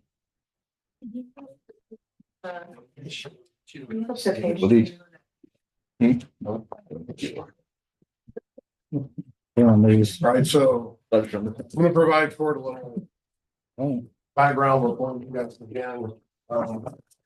Initially, it's for the development, a variance request put in by the previous owner to allow for 50-foot lot frontages. And then, a request was made to 35-foot frontages with a 50-foot at the building line on cul-de-sacs, knuckles, curves. The court at that time approved it for cul-de-sacs, but not for knuckles. So, and the plan, the land plan has changed. So they're gonna talk to you about all that. State your name for the record, please. I'm getting there, yes. Good morning. My name is Jennifer Curtis, with Meta Planning and Design. We are the land planner for 4-Star on this tract. So as Mr. Isbell said, there was previously this project was submitted in 2022 for the rule change. Lots. So variance was granted at that time to allow 50-foot lots. And that included on cul that the frontage, because a cul-de-sac is narrow at the front and wide at the back, frontage could be 35 feet. By the time you get to the building line, the house sits, it has to be that 50-foot width. That was granted previously. What we would like you to consider today is to extend that same variance to all lots where the frontage is curved, where it's tight to the front. So the building line, the house is still the same size. And we have a few other exhibits that we can flip through in a moment, but on this one, I'll talk first. So one of the limiting factors that the previous land plan didn't consider was the topography that Walker was talking about. There are some steep grade changes on this track, and there are some areas where a grid street pattern where all your lots are the same width at the front doesn't work from a topography standpoint. You have to curve some of your streets coming through. You have to cross at a right angle and then come back to center. So there are some areas where we need to have some curved streets. And what we can get to in a second is even on those curved streets, regardless of what the frontage is at the driveway or the curb, you can still get the same housing product on the same size lot as the building line. And actually those lots end up being bigger in the backyard. So let's flip to some of the next pages where it has some lot diagrams. You can see if those lots actually get bigger in the back. With bigger backyard. That one. 3 and 1. So if the project was built on a grid, if the land was flat and it was easy to lay everything out in straight lines, all your lots would look like this. They're 50 feet at the front, they're 50 feet at the back. Square footage is the same for all of them, they're rectangular. When you start to get onto knuckles and cul-de-sacs, you start to get a very wide, what we call a pie-shaped lot, where it has a huge backyard. And so the square footage of your lot is actually much larger in that case, but it pinches at the front.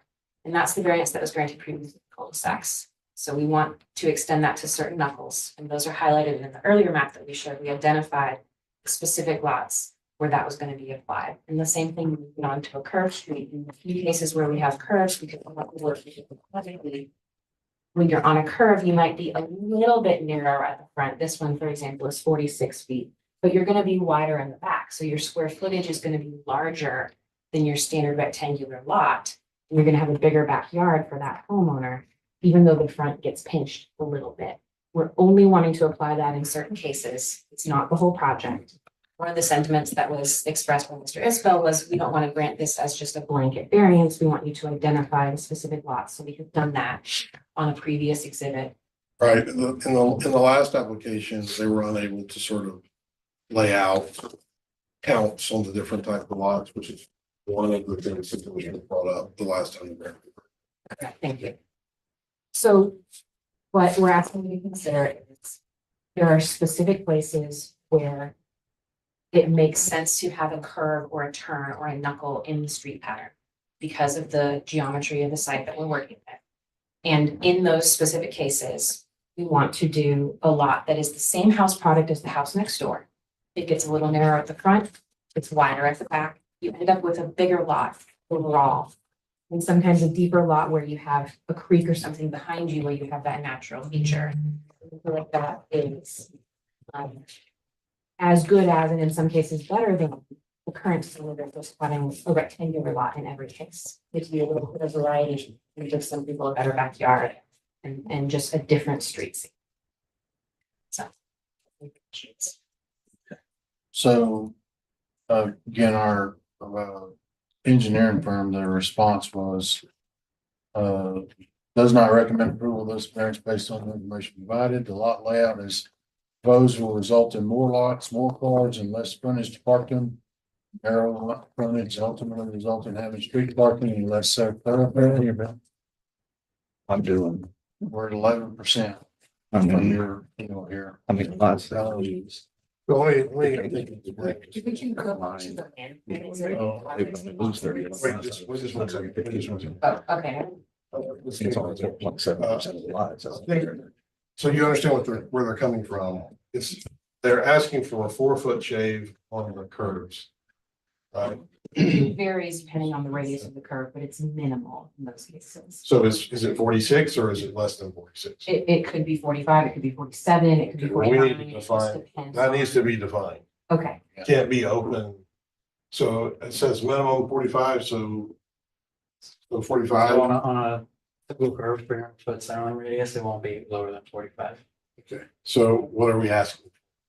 Nothing, minimum nothing 45? below 45, we can Okay. make that work. So then if you do a 45 foot, that's a 5 foot shave off the 50.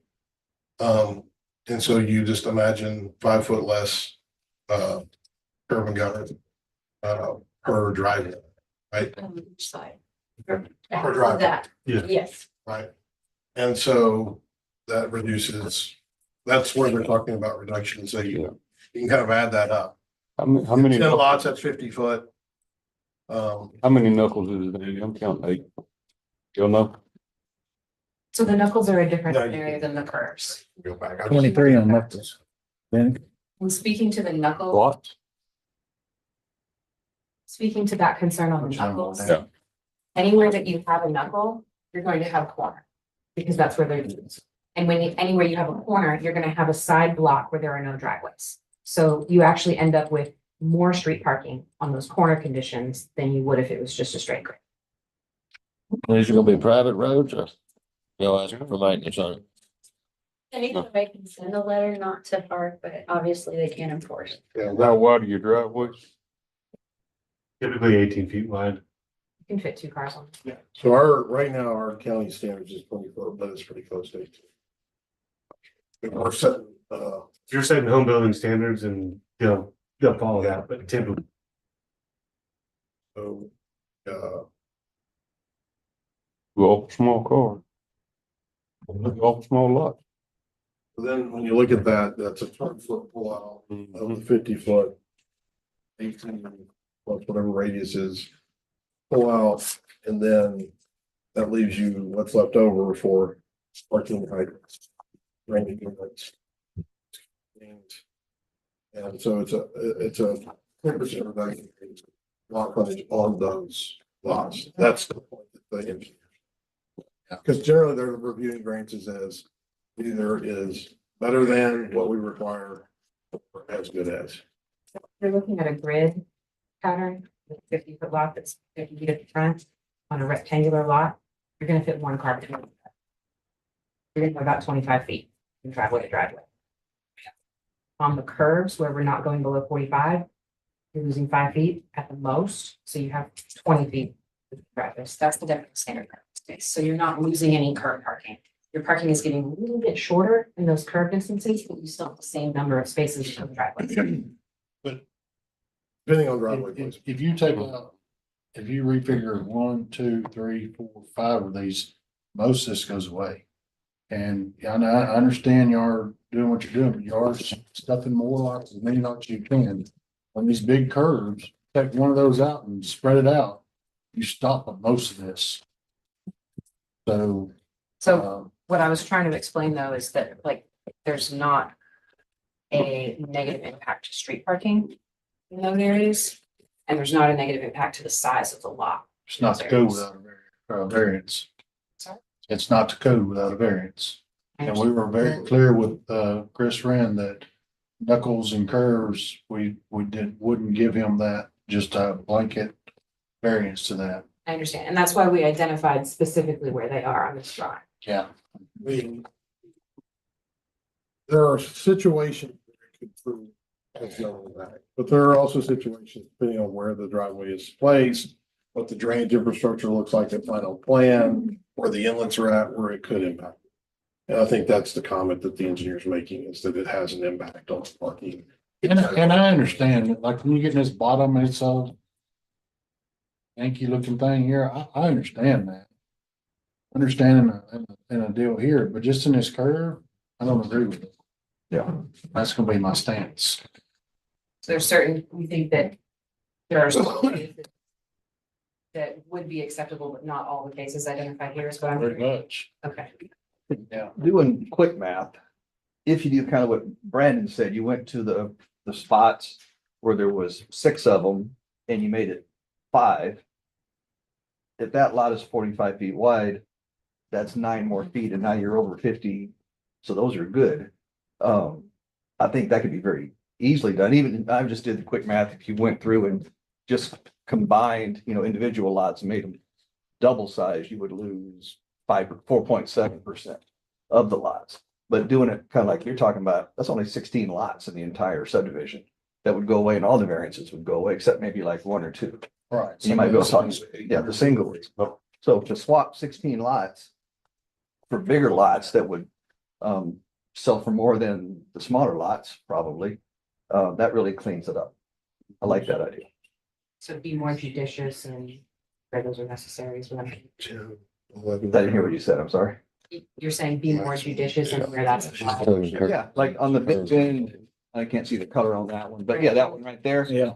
That is, what's that, 12? 1, 2, 3, 4, 5, 6, 7, 8, 9, 10, 11, 12. There's 13 lots there. So if you drop that to 11, now there's no compliance issues there at all. They're all over 50 feet. Actually, they're actually quite a bit over 50 feet. You're adding 90 feet to 11 lots.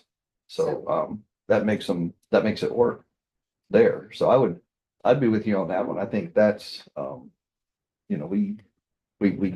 this one was done at 50 feet. We did get some variances, but you did dig the heels in it and say that's where it's at. So I'd be more open for that. Sounds good to me, Bill. Yeah. So if there were cases where we could prove that there was no impact, that, there's no hydrants in the way and driveways are going to be spaced correctly, that there's still going to be the same number of parking spaces on the street. If it doesn't work geometrically, then we understand. If it doesn't work because we want more lots, it's don't work. Yeah. Well, we had to draw a line somewhere and say, this is the lowest we want to go. This is as narrow as we want to go. And really, some of this was based on being inside the city ETJ, city of Huntsville ETJ. They allow 50 feet curb and gutter and this and that and that, this. So we're like, yeah, it's hard to whatever. So we said that, and since then we changed it. Y'all know now it's not that anymore. So, but 50 was as. And there was some Bare minimum. and there was a lot of grumbling about 50. I guarantee you that up here. So I vaguely remember it. yeah, A little bit. to have that many lots. 50 Go below- foot is our current cul-de-sac. Yeah. This one, the project has been granted previously the 35 under a slightly different land plan, but for the cul-de-sacs. But not on curbs and. Not on curb and gutter. So that's my thought. I think bringing back 1 or 2 that don't quite make it, Keep one that's curb. because you can't get it there on your map, but these can get there. I think you had a pretty good day on the secondary road coming into it. And I think then you take a look at this and say, giving up 16 lots out of 660, that ain't all that much to make it work. Or whatever it comes out to be. Yeah, whatever the number is, it's less than 20. Yeah. It's less than 20. Yeah. Which is 3%. So my motion is going to be deny the variance. I'll second your motion. Just something we can also bring back. Yeah, can we come back with these specific instances where there's a With the ability to bring back case by the case? variance. Revise the application. I'll second that motion. Okay. Moved and seconded, all in favor, say, raise your hand. Thank you. Yeah. 67, discuss and take action on acceptance of bonds for Homestead Hill subdivision plat number 2022-035. Back there. Oh, that's our map. Mhm. We get to get it done. Oh, yes, I can see the map. Yeah, I don't know where we're gonna put it. And keep going over. Yeah, sorry. What you got now? We're reading as much in court as we are. Huh? Went and reviewed this show. Maybe.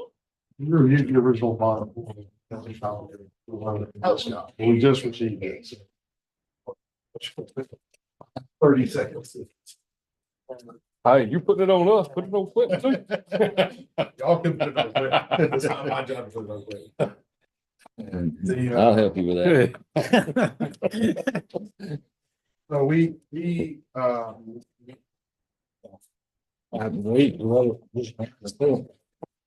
Yeah.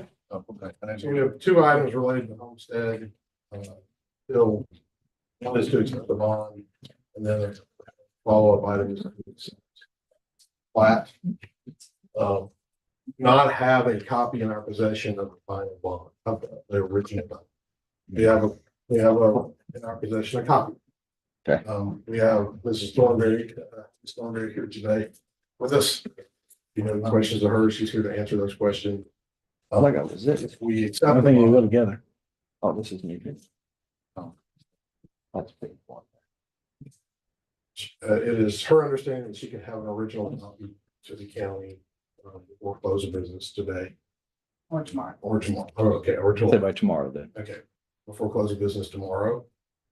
So if the court wants to approve this, it would be contingent upon receipt of the original copy And review. and review. That'd be my motion to approve contingent upon receipt of the original bond tomorrow at 5 o'clock and review. Favorable review by the Bond's fine. Bond's fine, so leave that off. as long as it matches what we have. I'll second that motion. Upon receipt of original bond by tomorrow at At 5 5. o'clock. That's it. That's my second also. All right, moved and seconded, all in favor, raise your right hand. Motion carries 68. Discuss and take action on approval of final plat for Homestead Hills subdivision. So few contingencies here, one would be contingency that on the original bond is submitted. Or the last item. Okay. Any comments on this? I'm going slow so Carrie can keep up. Got it. The second one would be that, we received an updated title report on, Friday. That to make sure that all, easements in the updated title report are shown on the plat. When are we gonna get into, since you brought that up, when are we gonna get into abandoning? Is this in a year from now? So generally, to abandon a road, you need to have an alternate route in place. Right. And so the court typically in developments does not accept roads and devote maintenance until end of the 1 year maintenance period. Right. And we haven't even received a substantial completion on this subdivision yet. It's getting close, but We're getting close. Now, she owns all of the existing county road, the dirt, right, that we're gonna be abandoning, right? That's my understanding. Okay. Okay, never mind. That was, so what they built over the top of basically is right here. But she's gonna be the one that controls that, right? Okay.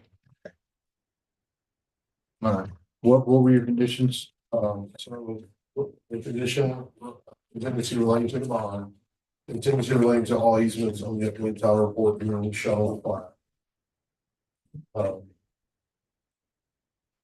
There's one note on there, but we'll deal with that under the previous condition. Ownership notice at the bottom of the first page needs to be updated. They're aware of that. And it's showing Jonathan instead of her. And then when the court granted the variance to the well water report, as part of that variance request, it was that the depth that was reflected in the report they had done be reflected as a plat note. So they were going to add that minimum on that. As well.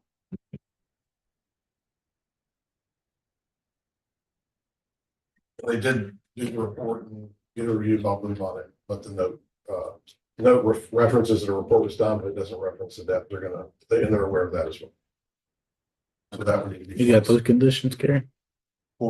The original bond is submitted. Make sure all easement updates are on the plat. The ownership needs to be updated at the bottom of the plat. And I'm kind of not really sure what you're trying to word on the last one. Well depth needs to be reflected on. Yeah, well note update reflecting report presented to court.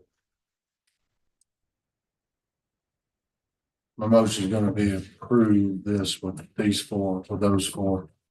Bond turned in. Easement showed on plat, ownership, first page updated, lower, well depth reflected. I'll second. Moved and seconded, all in favor, raise your right hand.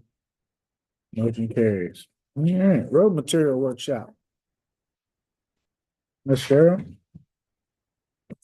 Item number 43 on the agenda, we had tabled it until then. No.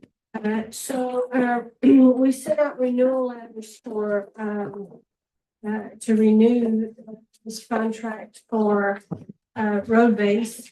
In fact, it's, a washed limestone. When we initially bid it out, we didn't get any bids for it. And so we rebid it and talked to Mark Marietta and they agreed to provide it.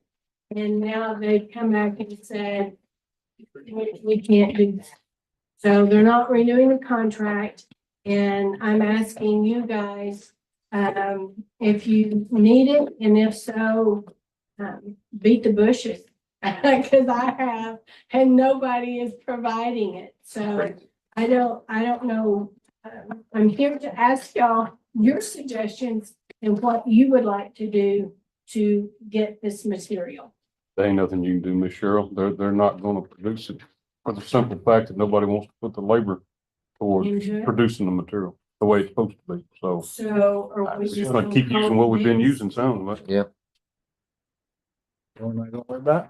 So We're gonna have to keep using what we've been using. I mean, if they're not gonna. But what do we, I mean, But I didn't have time to research this one. Where are we buying our grade four now? Over in Livingston? Or Vulcan.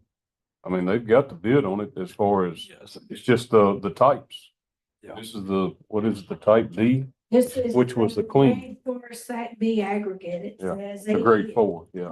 Yeah, type, that type B grade. Yeah, the B. But we've got a supplier, they just went out, right? Supplier.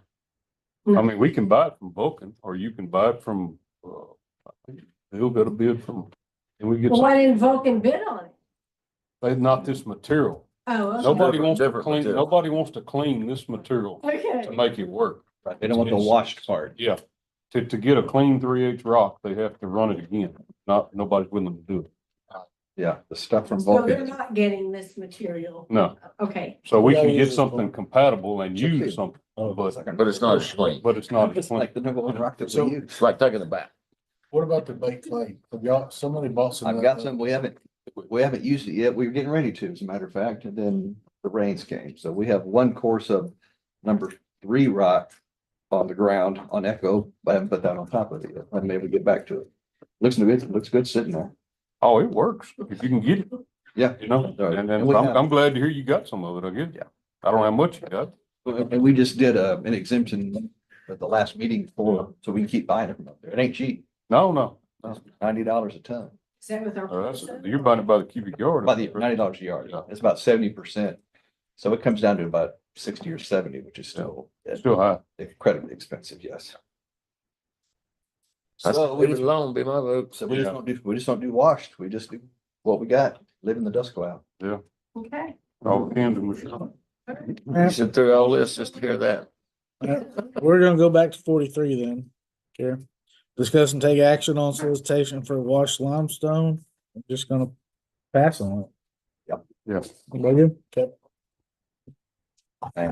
Thank you, though. I know you. You tried. Hard on it, Joe. yeah. Was that the materials workshop? Yep. That was it. So, Oh, I was getting geared up for the rest of rock and roll. No. No executive session. Any public comments? Questions from media? Commissioners Court. he just gone. All right, meeting adjourned at 11:18.